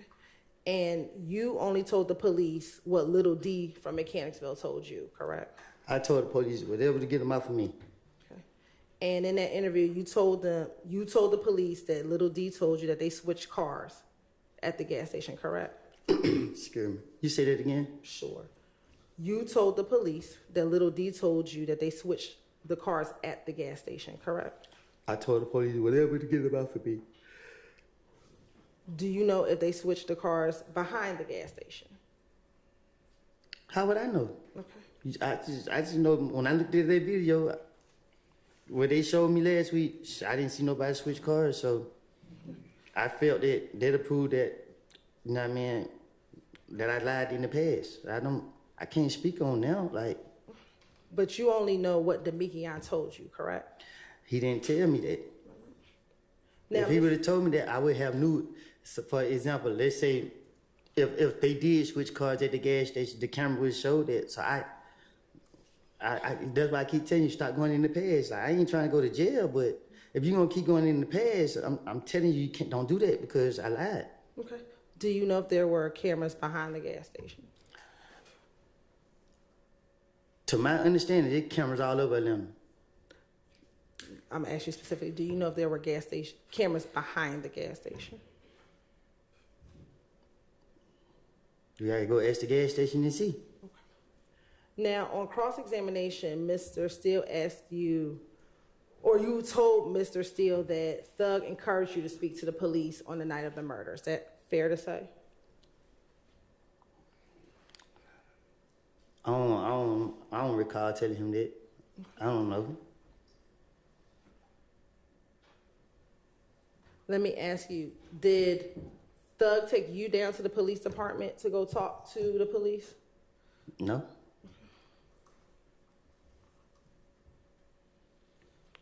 On the same night of Donovan Thomas's murder, your family's house was targeted, correct? My baby mother's house was. Okay. And to your knowledge, Mr. Williams or Thug's stepfather's house was targeted, correct? To my knowledge, I don't know. I don't have a clue. Okay. Still to this day, I don't know.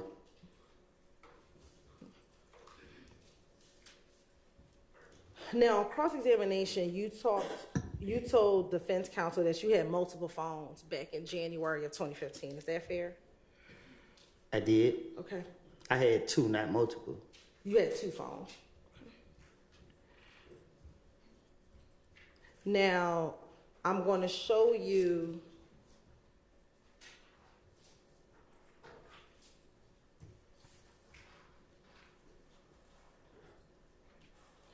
a screenshot of Stacy's exhibit 378 Yankee Alpha.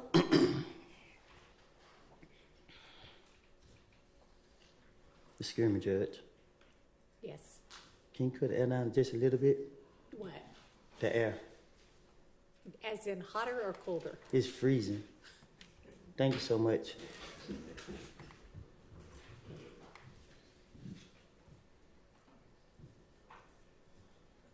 Now, do you see this screenshot of 378 Yankee Alpha? Yes. And is that a phone in your hand? Yes. Correct. And I'm going to also show you a screenshot from 378 Yankee Bravo.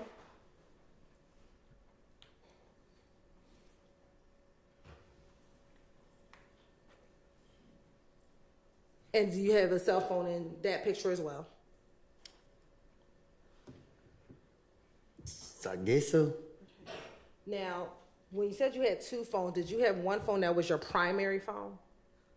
Can you be more, what you mean? Is there one phone that you use more than the other phone? I got both of them for the same purpose. What was the same purpose? To use them. Okay. Is there one phone that you called Deshaun on primarily? I call him on both phones if I had to. Okay. What about calling your brother Trez? I treated both phones the same. Do you remember the phone number for both phones? I actually got locked up with the other phone When did you get locked up with the other phone? for my probation violation. The phone that you showed Detective Thorpe on January 11th, that is the phone that you had with you the night of Donovan Thompson's murder, correct? Can you say it again?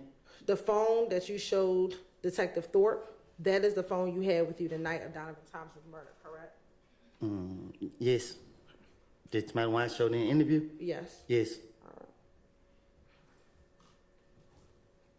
And that is the phone number that you gave him for the night of Donovan Thompson's murder, correct?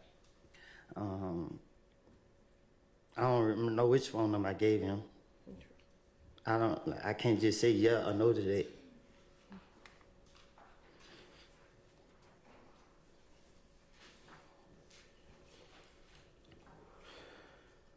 Now, do you remember, we talked about this earlier, Mr. Steele playing for you a jail call from December of 2022. Do you remember that? December 22? Yes, when you were in the Fayette County Jail? Yes. Okay. And do you remember in that call talking to your, I believe it was your sister, about Yak overhearing a conversation that you had? Yes. Okay.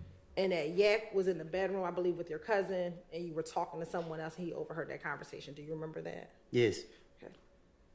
And you were concerned that he was going to tell people about the conversation he overheard. Do you remember that? I wasn't concerned. I try to be more secretive about whatever I got going on. What was the conversation that you were having that you were concerned he was going to go back and tell? I don't think you heard me. I like to be secretive about my conversation. Okay. Well, let's play Defense Exhibit 250E.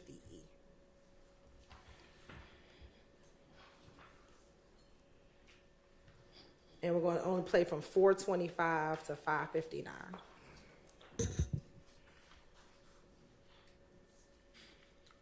I need to put the headphones on? Yes, please. It's working now? It should be. I mean, It's not working. yeah. Try put it. Is it showing up on your computer? It's right here, but I hear it out loud. I want to hear it in through these. Let me take it out, put it back in. It should be. He said- Are you on the Zoom? Can you see that same screen? Can I? It's right here. That same screen is on your computer? Mm-hmm.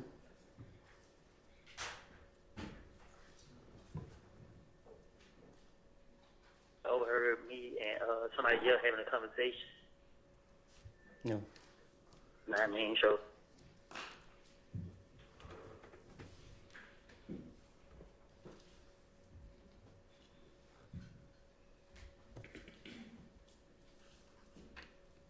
Hello, this is a prepaid. Last week, it seemed to just take it a minute before it would play on there. And also, where are the good headphones that were around a few weeks ago? Anybody know? We were still looking for them, Your Honor. I think it got carted away with the other. I think so too, but Yeah. that might help also. We are trying to find those because. All right. As well.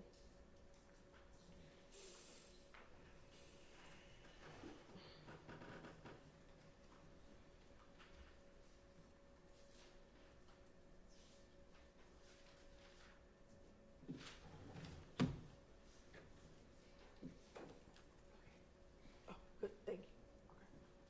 Okay. Like I said, we're only gonna play 450, Yeah, I can 425 hear. to 559.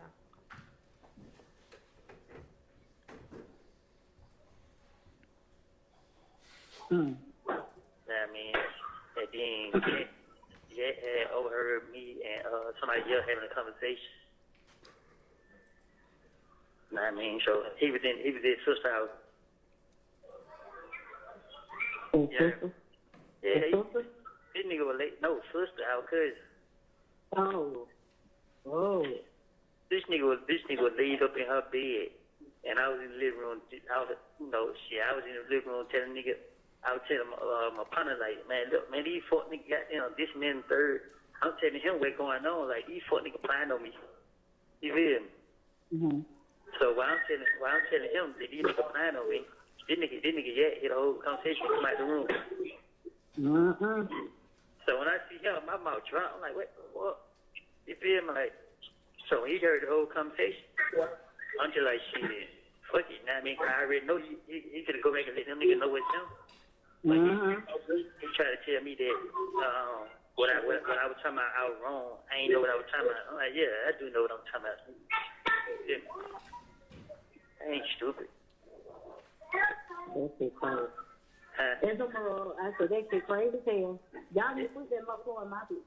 Then after that, then what's your name went to try to posting on his Instagram page and try to tell him to come back around. Man, I ain't come back around y'all niggas. I knew what y'all got playing. Come on, man. Y'all niggas crazy here thinking I'm stupid. Now, Mr. Copeland, what conversations were you having such that you were concerned that he was going to go back, he being Yak was going to go back and tell people about the conversation you were having? What you mean? What were you talking about to your friend that he overheard that you were concerned they were going to go back and tell? I was planning on doing something to somebody. That's what I said.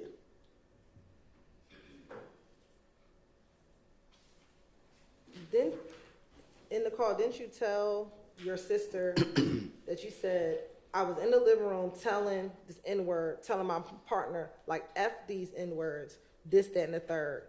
I'm telling him what's going on, that they plotting on me. You feel me?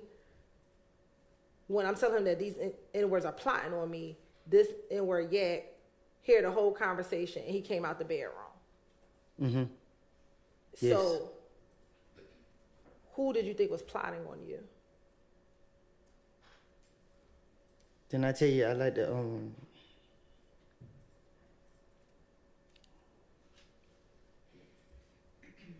I think they was planning on me. Who's the they? Mr. Williams. Okay. That's why I said. And you were concerned that Yak was going to go back and tell Mr. Williams and them what you were telling your friend? I wasn't concerned about him going back and telling her. I really was debating, should I let him leave? Okay.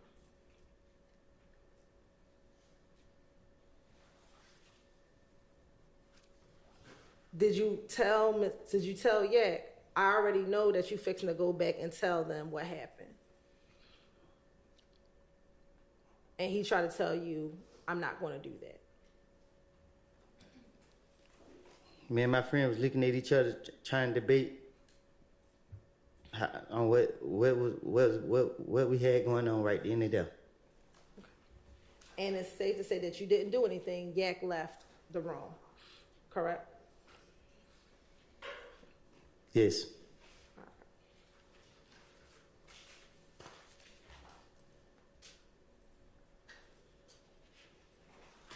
Now, also, during the same call, and even in the course of your testimony, you said that you lied on Thug. Do you remember testifying to that multiple times? I told you that. What are the lies that you've told on Thug? I put a lot of blame on him that I know that I should never did. If I, like I said, if I knew that it would have caused all these problems right here, I would never did that. But I told you I was going through a dark phase in my life. And at the time, I didn't care about none of the choices I made in life. And through the midst of, I was going through that phase, I had my little girl, and she gave me a purpose. So, I'm done. No, are you done? Okay. But specifically, you keep saying that I told these lies because I thought it would get me out of trouble. So what are the lies that you told on Thug that you thought was going to get you out of trouble? Whatever the police wanted me to say. If they brought his name up, about anything, I didn't care if he could have been in another country. I would have said he was right there, and he did it. Like he had something to do with it because they made me feel like they wanted him, and they only got me because of the stupid stuff that I done done. And if I could get them something to help them out about him, then they'll let me go. And that's what I kept doing. And the whole time, they knew that I was just doing it, and they didn't care. So let's talk about some of the things you told the police about Thug, okay? Do you recall that you told the police that Thug's window was being shot out? That Thug's window was shot out at the gambling house? I think I said it in the interview. I ain't.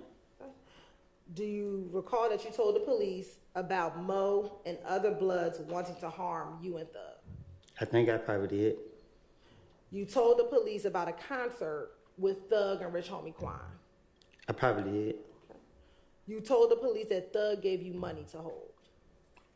What you mean by that? Be more specific. Sure. You told Thug that he may have one time given you $1,000, but like that you could keep, but he may have given you $300,000 that you could flash.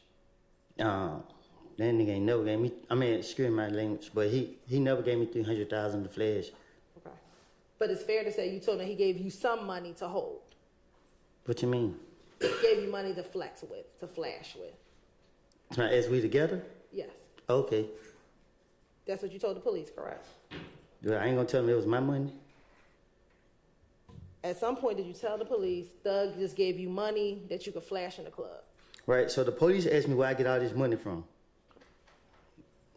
My job is to lie to the police. That's how I was raised up. I'm not gonna tell them that, oh, I break in stores or I do this and I do that. I'm gonna tell them that, hey, he's legit. It's stole money. If I knew that it was gonna backfire me, I would never said that. You also told the police that you didn't know what beef Thug and Nut had, correct? I probably did. You told the police that Thug rented the Infinity. I did. You told the police that on the night of Donovan Thomas's murder, that Thug got into another car with a girl and Little D, correct? That might be one of the stories I told him. I can't be specific if that's what I said. You told the police that Thug was not in the Infinity at the time of the murder, correct? I probably did. You never told police that Thug shot anyone. Is that fair to say? Huh? You never told the police that Thug shot anyone, correct? Yeah, I did. No. I told the police. You never told the police that Thug shot Nut, correct? Oh, no, I don't think I told them that. You never told the police that Thug was driving the Infinity at the time of Nut's murder, correct? I didn't tell them that either. Okay. It wouldn't make sense to tell them that. You never told police that Thug was bragging on the murder of Nut, like Nar and Dolly, correct? Huh? You never told the police that Thug bragged on Nut's murder, correct? I never heard nobody bragging on it. You told the police that Nar and Dolly bragged on Nut's murder, correct? No. So everything that you told the police that we just went over, which one was the finesse? The one that make more sense, where you take a little bit where you know that they can prove, and then But if you're trying to finesse put the them, twist on it. okay, if you're trying to finesse them to get out of jail, why not say Thug was bragging about the murder? When I say he brag about the murder? What you mean? Why wouldn't that be believable? Who brags about the murder? Okay. Why wouldn't you say that Thug was driving the Infinity at the time of the murder? He rented it. Because I'm talking to Gaither and Dennis. Like, I've been dealing with them for a long time. I know they're a long way from stupid. Right, but that's believable. He rented the car, so why not tell them that? Objection, Your Honor. That's testimony on behalf of her elder. Rephrase your question. Sure. If you're trying to finesse the police, why not tell them that Thug was driving the car? Because think about this. This man is a multi-millionaire superstar. If I go in the police station and be like, yeah, Thug was a getaway driver in the killing of a nut, they gonna look at me like I'm stupid. But he rented the car, didn't he? And why would you rent a car to commit a murder in? But you told the police that he rented the car, correct? But there's something I know that they can prove. All right. They can prove that he rented the car. But I don't know if it was this car that was used in the murder. Why not, if you were just trying to finesse the police and you didn't care if they were going to verify what you said, why not make up the beef that Thug and Nut had? Because you got to get this. You got to, like I said, you got to get the facts together. You got to get stuff where you know they can go back and see. Like, for instance, okay, they jumped on me in the club. Everybody know they jumped on me in the club. So I can say, hey, they punched me in my face. That happened. Then I can say, oh, okay, something that didn't happen. They can't prove that this ain't happened or they did happen. Right. And you wanted to tell them things that they could verify, correct? Can you say that again? And you wanted to make sure you told the police things that they could verify, correct? I'm trying to make the police believe that I can help them. And if they let me go, that's what I'm willing to do. So every time, let's say the time they didn't let me go, you see, I never came back and helped them. When I told them I'd get them their gun back, what they had to bring SWAT team to get me. So anytime they let me go, they knew I wasn't coming back. Okay.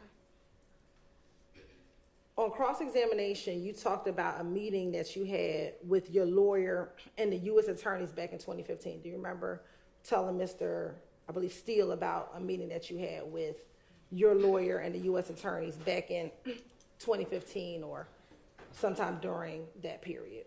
Uh-huh. Yes. Okay. And do you remember telling Mr.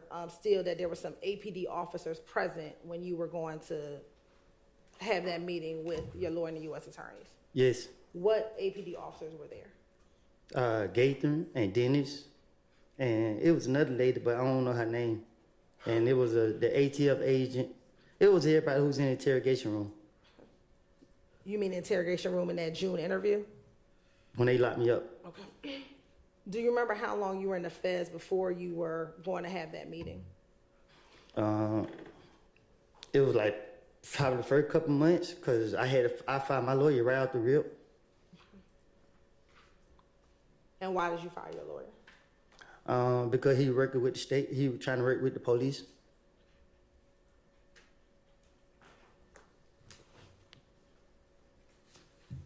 And when you said he was trying to work with the police, what was your understanding of what he was trying to do? He was trying to get me to do whatever they wanted me to do. When you say he was trying to get them to do what you wanted. He was trying to get me to work for the police. And was that going to be in exchange for a reduction in your sentence? That's what he told me. He told me that if I go down there and talk with them, they'll throw my case out. But he didn't say it. Like, he lied to me how he said it, but he was like, when you go to court, I mean, we just gonna get this case swept under the rug. But when I got down there, it was all the police, they locked me up and I got mad. And then you decided not to move forward with whatever the agreement was. Yep, because I seen it got real, and I knew what I had done. Okay. Now, last week on cross-examination and on direct, you testified that YSL is not a gang, correct? And it still ain't a game. And you testified that it was a music label, correct? Well, that's the purpose of it. Okay. And it's a music label that you were never signed to, correct? Clearly. Okay. And you never done any songs with Thug, correct? I haven't. All right. Now, on cross-examination, do you remember Mr. Steele playing a portion of the On the Porch video? Out the porch. Off the porch, excuse me, thank you for correcting me. The Off the Porch video with you? Yes. And that was Defense Exhibit JW246 for the record. Now, that's a blog for up-and-coming artists, correct? Yes. And you talk about music? Yes. Right. And you talk about life growing up, correct? I think so. Now, the portion that Mr. Steele played, was that was the portion when you called yourself a gangster and said that you would slap people in the face if they tried you or something like that.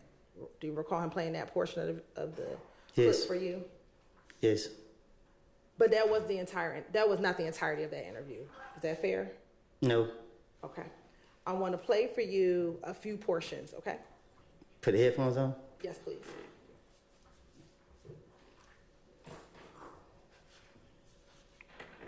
I'm going to first start playing Defense Exhibit JW246, starting at 00 and ending at 007. Yeah, they little Woody Freehand Entertainment. Just jumped out of the pool with Dirty Glove Best. Slap YSL for life. Now, there you said slap YSL for life, correct? Yes. And again, you were never signed to YSL the label, right? Not Okay. And slap means slime, love, all the time, correct? slap means slap. Slime, love, all the time? If I guess. All right. Now I want to play JW246 at 9:15 to 9:47.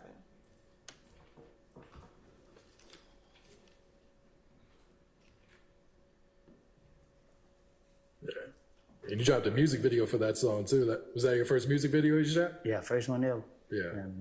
How'd you think that turned out? It was fun. It turned out great. You know Yeah. what I mean? Yeah. I like it. Still watch it today. Yeah. Yeah. Mm-hmm. And you rep YS.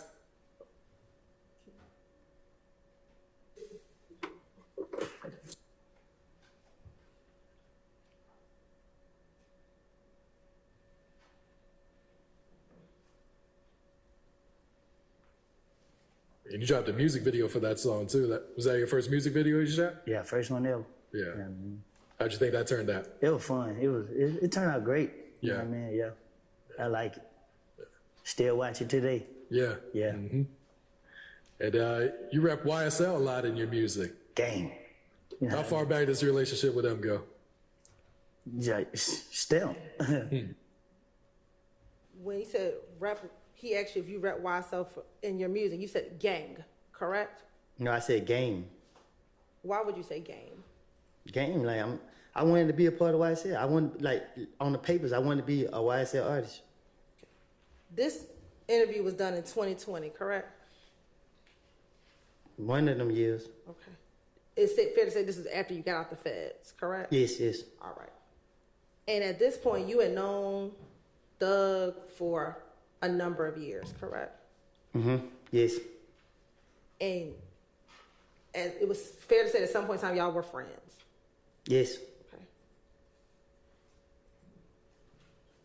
And even at this point, you still were not signed to YSL the label, correct? But me and him spoken about it. Okay. And he just told me I had to convince him that this is what I really wanted to do. And you still aren't signed to the label, correct? I had went back to jail. All right. I'm going to play the last section, which is 2010 to 2040.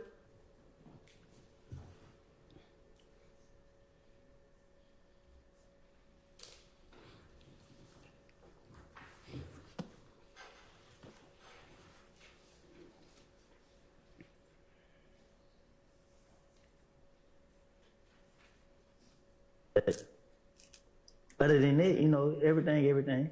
Yeah. Yeah. That's what's up. All right, any last words or shout outs before we get you out of here? Shit, you know, shout out to the game. YSL for life. You know what I mean? Shout out my nigga Munt, Ralph, you know, Threat. You know what I mean? For the ops. You know what I mean? You said shout out to the gang, YSL, some other people, Threat, and then fuck the ops. Mm-hmm. Who are the ops? The ops. The ops of another record label? No, my ops. Fuck them. All right. But this is after you talked about shout out to the gang, YSL, correct? I said shout out to the gang. Then I said YSL. I said fuck the ops.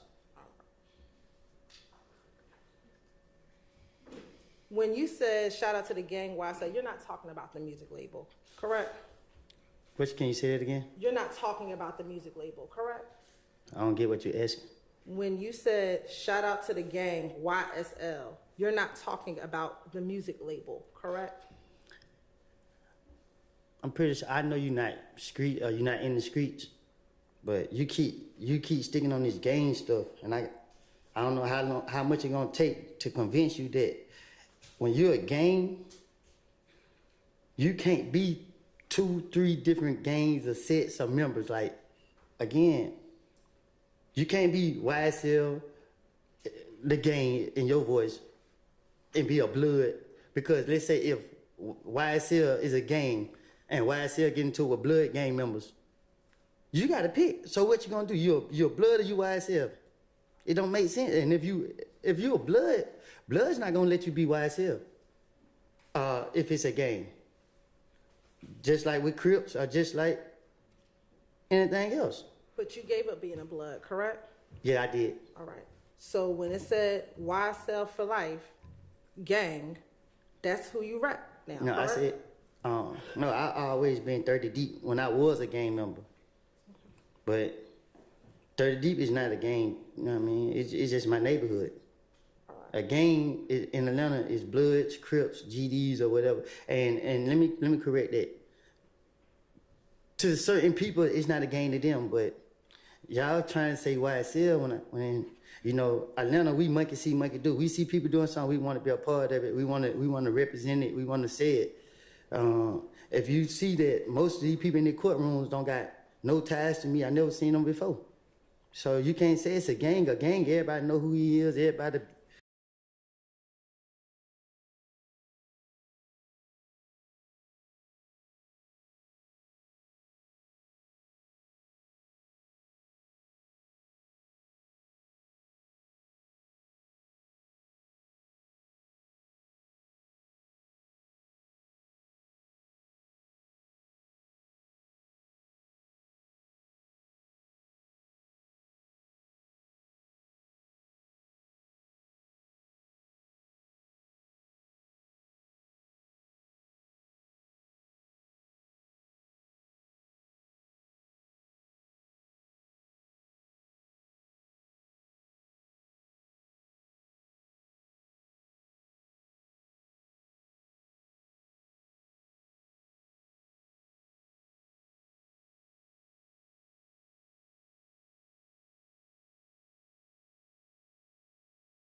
Starts at 1:28, and just to orient the jurors, this should be the 13th day of June of 2015.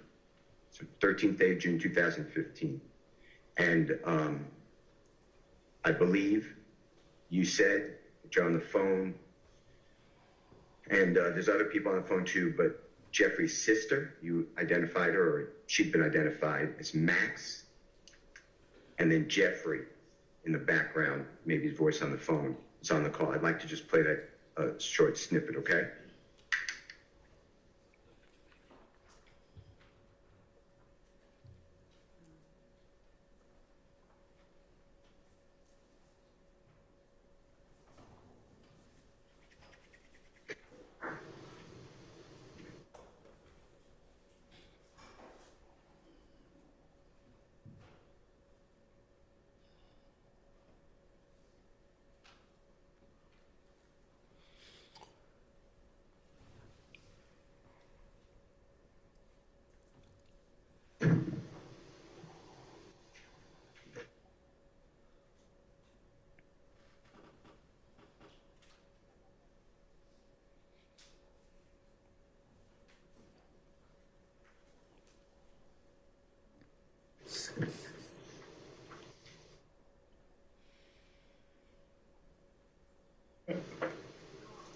I can't hear nothing.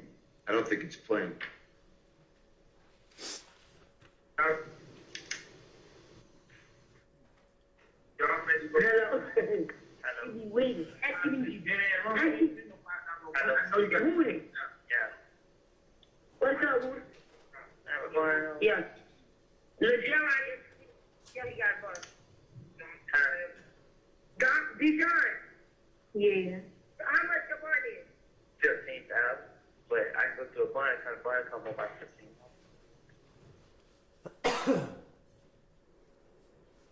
You found the button company? I'm on lockdown, so they don't let me out one time a day. But my brother now did. Dijon when he hang up, click on call his brother and I'm so his brother so he get his money. Is your brother gonna? No, I'm saying call his brother gonna sign it. Yeah, Dijon, where you at? I'm at home. You don't got no ride? I can get your brother friend. Meet me on University. On University where? That gas station we already. You know where that gas station is? Meet me at Chevron. Hey, man. Okay. Yeah. Look, you ain't right, bro. What did he do? I'm gonna say too much, bro. He told what's that? Well, You come out rock with me? Yeah. I told you. You told him Roscoe too. You say don't fucking play, bro. You told him Roscoe. You told him Roscoe just like he Roscoe ain't no fucking blood. He don't give a fuck. Roscoe ain't free. Hey, D-Shot come up and come meet you so you get your money. Go pay with bond so you get out, bro. And when you get out with it, I can have him talk to you. I really feel some type of way. I'm gonna talk to you about it when you get out. Man, listen, man, I'm starting this shit. I ain't playing with you. I ain't fucking playing with you either. God's first birthday on the way. What's wrong with you? Yeah. I appreciate it. Tell you, bro, I love you. He hear you? You gotta get this motherfucker mind together. He said you gotta get your mind together, bro. Like you been sick. Man, how, bro, I been left out there.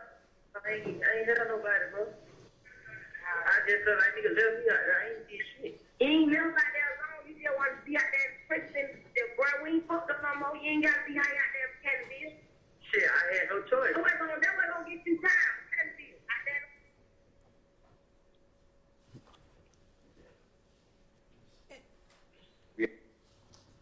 That's it? Yes, and that is where Mr. Steele ended the call. Do you remember that from last week? Yes, that was last week. Okay. Now, a few things. Do you recall last week Mr. Steele asking you, when you all were talking about Little D, do you remember him asking you if Thug said anything when you all were talking about Little D? Do you remember him asking you that? Shit. I don't know when brought the D name up. Okay. Do you remember Mr. Steele asking you, though, specifically, if you heard Thug say anything when you mentioned Little D on that phone call? I don't get what you're asking me. Sure. Last week, after Mr. Steele played that call for you, Yes. do you remember him asking you some questions after he played that call for you? Yes. And do you remember him asking you whether or not Thug said anything after you talked about Little D in Right. the jail call? Yes. Okay. And do you remember your response being, no, Thug did not say anything? He didn't. I didn't hear him say anything. Is that not Thug who says, Little D, that pussy ass told? Oh, you gotta play it again. I didn't hear that.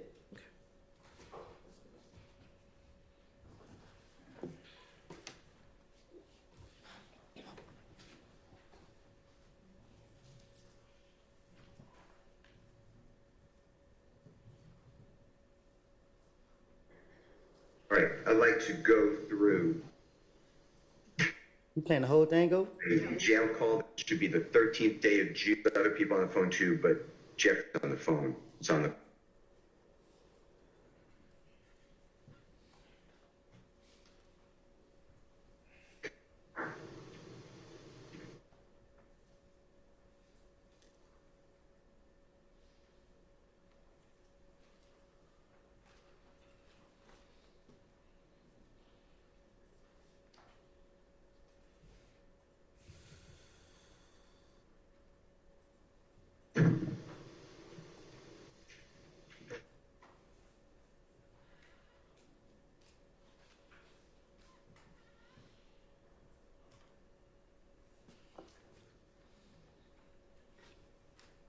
Can I speak? After.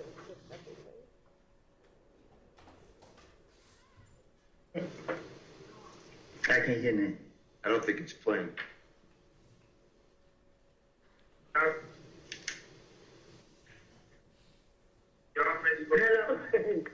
He waiting. Actually, I know you got who is? Yeah. What's up, Wood? Yeah. Lil John is. Yeah, he got bun. Dijon. Yeah. How much the bun is? 15,000. But I go to a bun, because a bun come about 15.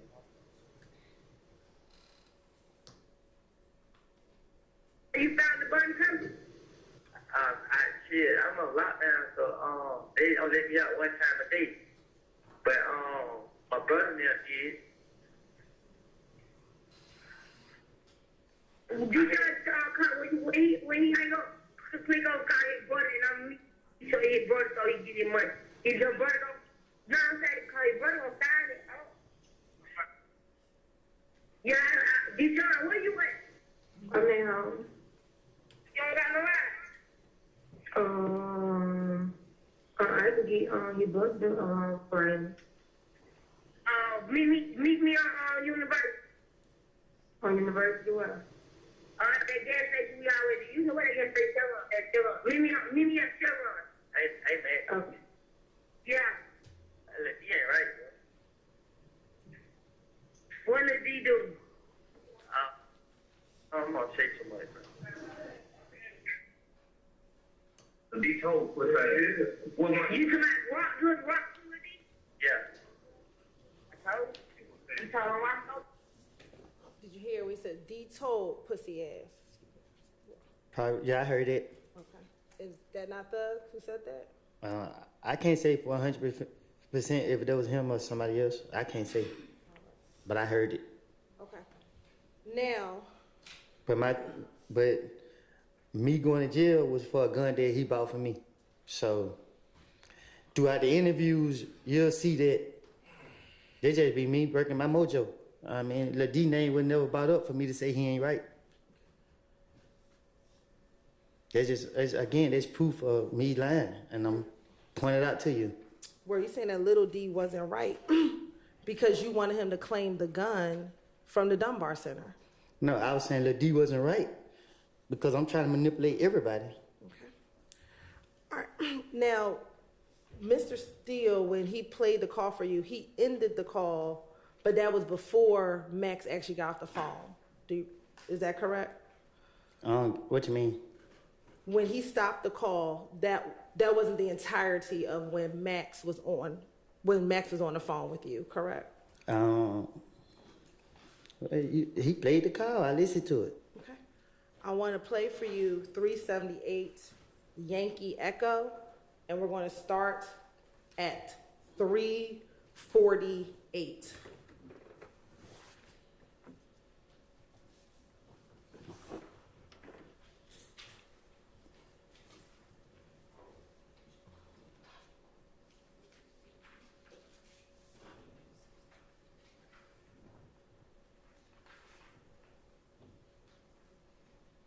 And my apologies for the record, we're going to be playing 395 Yankee. Starting at about 350.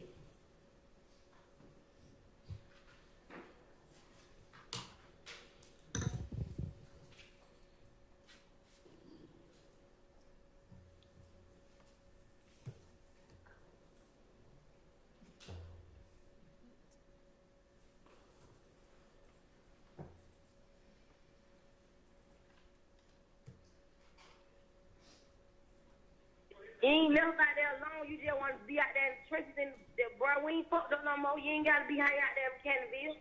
Shit, I had no choice. That wasn't gonna get you time in Canterville. Out there in them apartments. I keep telling you that. Yeah. And what's that shit, bro? Hey, you got to realize yeah. Swear to God, we kill nuts, so they gonna stay on you. Yeah. He smoke nuts.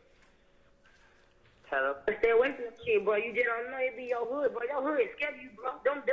Trust me, your hood is the main hood. Them the main people that want to have you fucked up before anybody else on the street do. Dude, I'm telling you, play scared of you. I already know. You gotta stay away from that shit. You got a little girl now. I've been telling you that shit. Cause I ain't even gonna lie. I was just mad at your ass, bro. On my mom, you checking the phone going out for me like I done did something wrong, bro. Damn. Call Mac. Motherfucker. Man, you know Valerie told me that. But I'm saying you listen big bad. They call my phone 20 times, bro. You know what I'm telling you? They all just call my phone 20 times. No call ID, then we get right in the car. You walk past me like you a boss. Bitch, I got on me that fake ass weave in your head, ho. I just drop your ass. And I got my pistol on me too, ho. Don't try me, fuck around with you. I just told you don't be listening to this fat ass hoe. She wanna keep up drama, bro. Yeah. Come on, man. This hoe just told somebody look just on her house. Don't listen to her. You finished? Yes. So the portion that Mr. Steele did not play was when Max said, "Swear to God, we killed Nut." Correct? What you mean? I played for you the clip. I heard you. I don't get what your question is. The portion that was not played was when Max said, "Swear to God, we killed Nut." She said they swear to God we killed Nut. But if that's what you want her to say, then That's what the recording says. Swear to God. I'll rephrase, Your Honor. Sustained. Rephrase. Okay. In the interview, did you hear, "Swear to God, we killed Nut"? I mean, in the jail call, excuse me. I'm telling you what she said. I mean, I talk to her on a daily basis. Like, I might not can't hear, but I can I can understand street talk slang, and she saying what they saying in the streets. They swear to God we killed Nut. Did you hear the person in the background said, "We smoked Nut"? You gotta play it again. I didn't hear that. I mean, but I never heard of that. Okay, we'll play that. That's that portion for you. Thank you. I want to hear the whole thing.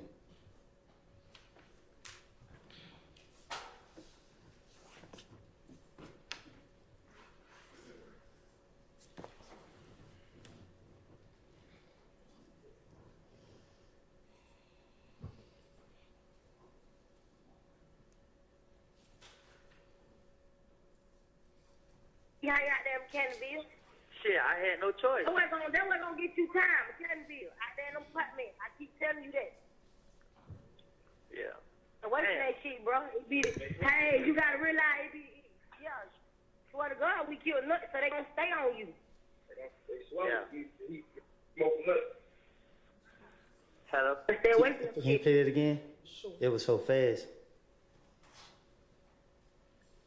Not the whole thing. I can't. Yeah, we're just gonna play that portion for you.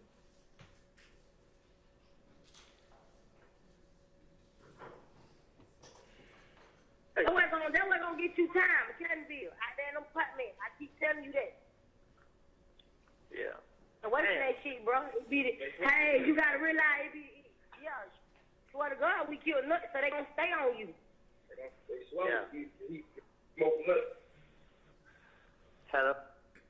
Did you hear that? No, I didn't hear it. Okay. Let me ask you, who is the we? Huh? Who is the we? See, you hear what she said? They gonna stay on me. Like, I don't know. He says, "Swear to God, we killed Nut." Who is the we? Ask Dolly. I'm asking you. This. Sustained. Why didn't you ask her, what we are we talking about? Because that's what the streets are saying. So who is the we? Objection calls for speculation. Sustained. You didn't ask, why didn't you get clarification as to who she was talking about? Because I heard it in the streets myself. Okay. So when you heard it in the streets, what did you hear in the streets? Objection, that's hearsay as well. Sustained.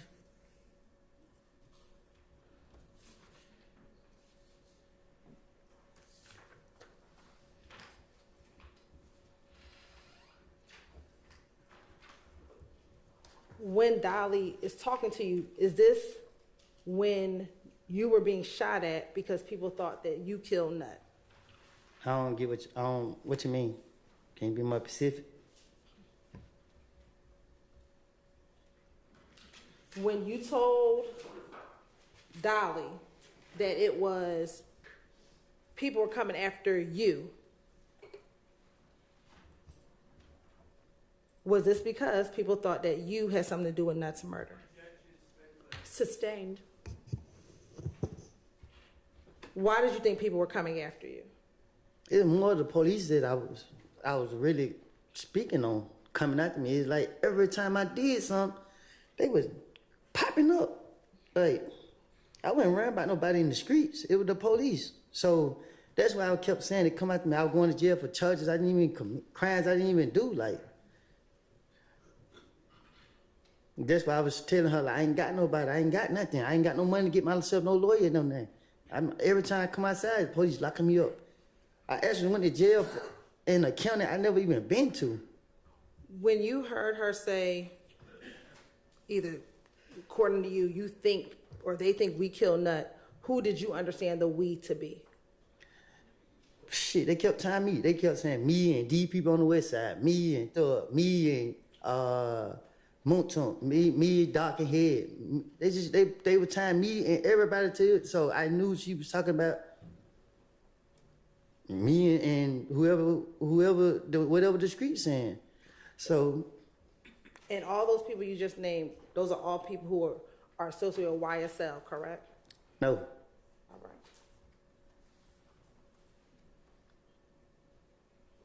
Now,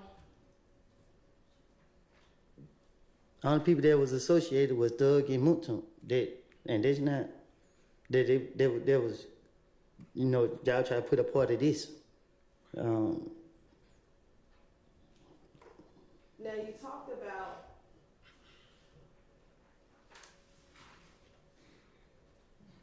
at any point did they ever say that it was you and Dolly that killed Nut?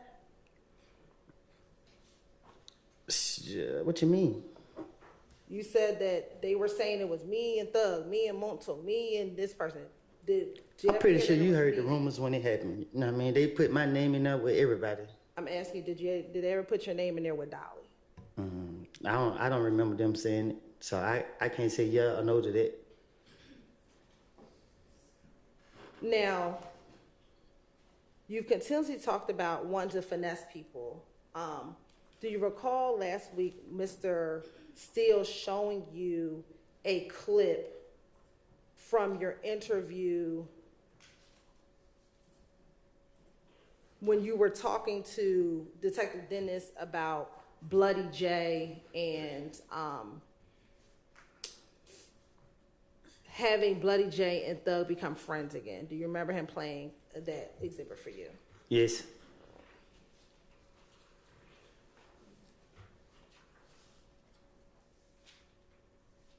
I'm going to play for you State's Exhibit 378, Yankee Echo at 1040. Did the same one? No.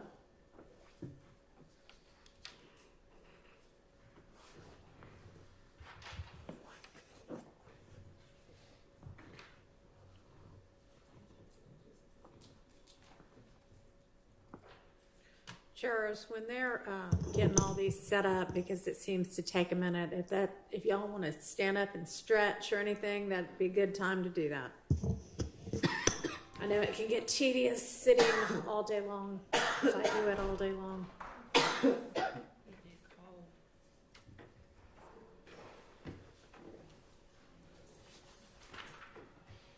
Lawyers too.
10th, 2015, that you tried to get Mr. Williams or Jeffrey, and do you know who Bloody J is? I heard of. Do you know the given name Justin Ussery, excuse me? Who is it? That's fine. I'm going to use Bloody J, okay? Do you remember telling the police, and this is, Your Honor, JW240D, as in David States Exhibit number 378YE, it's June 10, 2015, meeting, interrogation, whatever, or conference, with law enforcement and Mr. Copeland. It's 10:37 a.m.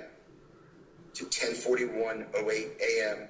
And Mr. Copeland, tell us if you hear this, okay? And if it's not, you correct us. Detective Dennis tells you, so the night at Crucial, when you were saying they jumped on you, you said, when all the, I'm just not saying, but SHI blank popped off.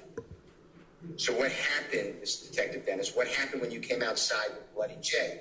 Because you were saying last time, then there's overlapping conversation, meaning I can't understand it, multiple people speaking. Then you said, the Detective Dennis said, when you were trying to bring everybody back together. And the Detective Dennis said, you were like, is he ready? And Thug or Jeffrey kept saying, nah, he ain't ready. You remember that? That was Detective Dennis saying, you remember you told us that when you said, and you said, you mixing things up. You're talking about the time we was in when I called Bloody J and tried to get him and Jeffrey or Thug, you said, back, cool. That's what I'm targeting, okay? So please listen to it. If I said it wrong, just say it right. Your Honor, can Mr. Copeland listen to this, please? And the jury. So the night at Crucial, that when you were saying they jumped on you, right? When all shit popped off.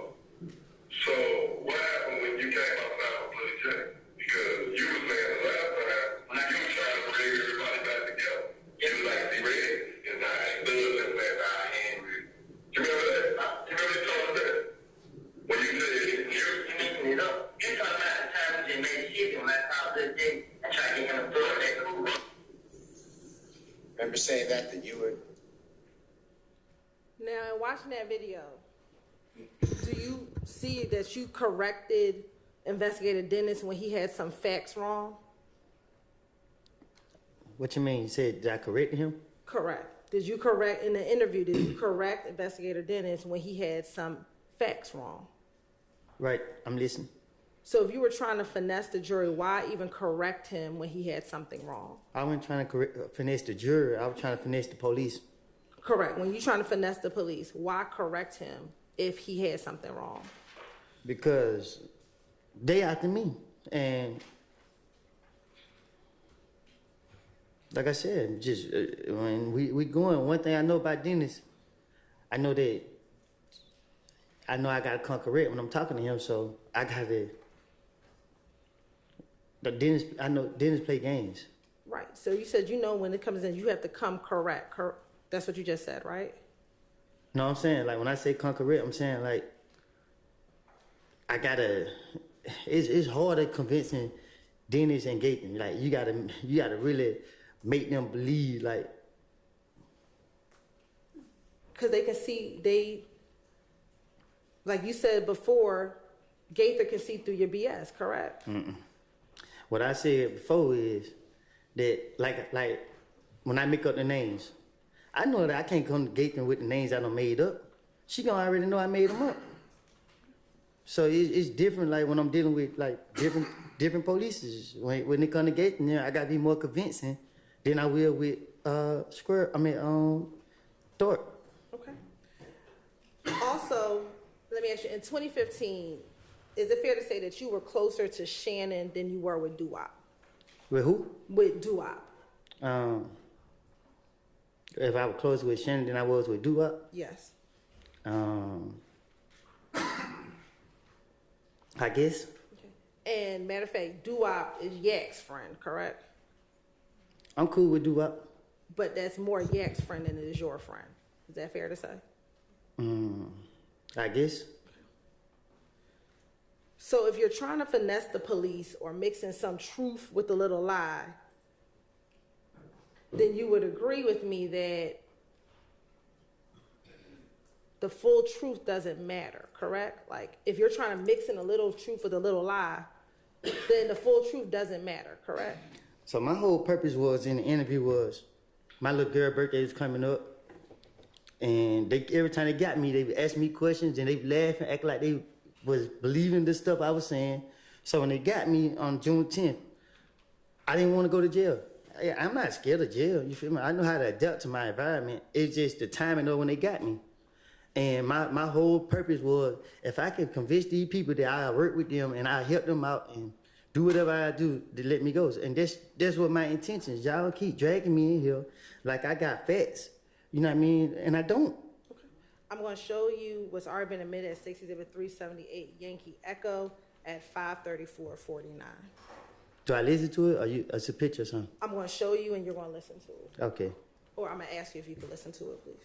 Yak driving, Shannon with the AK, Nara with the pistol, and Dua with the pistol. Nah, I don't think Dua had a pistol. Okay. All right.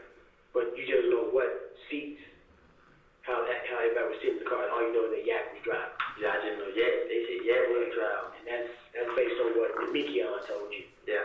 Lil D. Okay. Did they say that to anybody else, or just in y'all little circle? Right.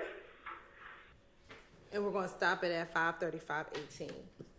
In that clip, you clarified for the police who had guns, correct? Again, if I wasn't there and Lil D wasn't there, how could we say what happened? All right. Because you were telling what Little D told you, correct? But if Lil D wasn't there, how could he tell me what happened? Okay. You told the detectives and you clarified that it was Shannon and Nar shooting the gun, Yak was driving, and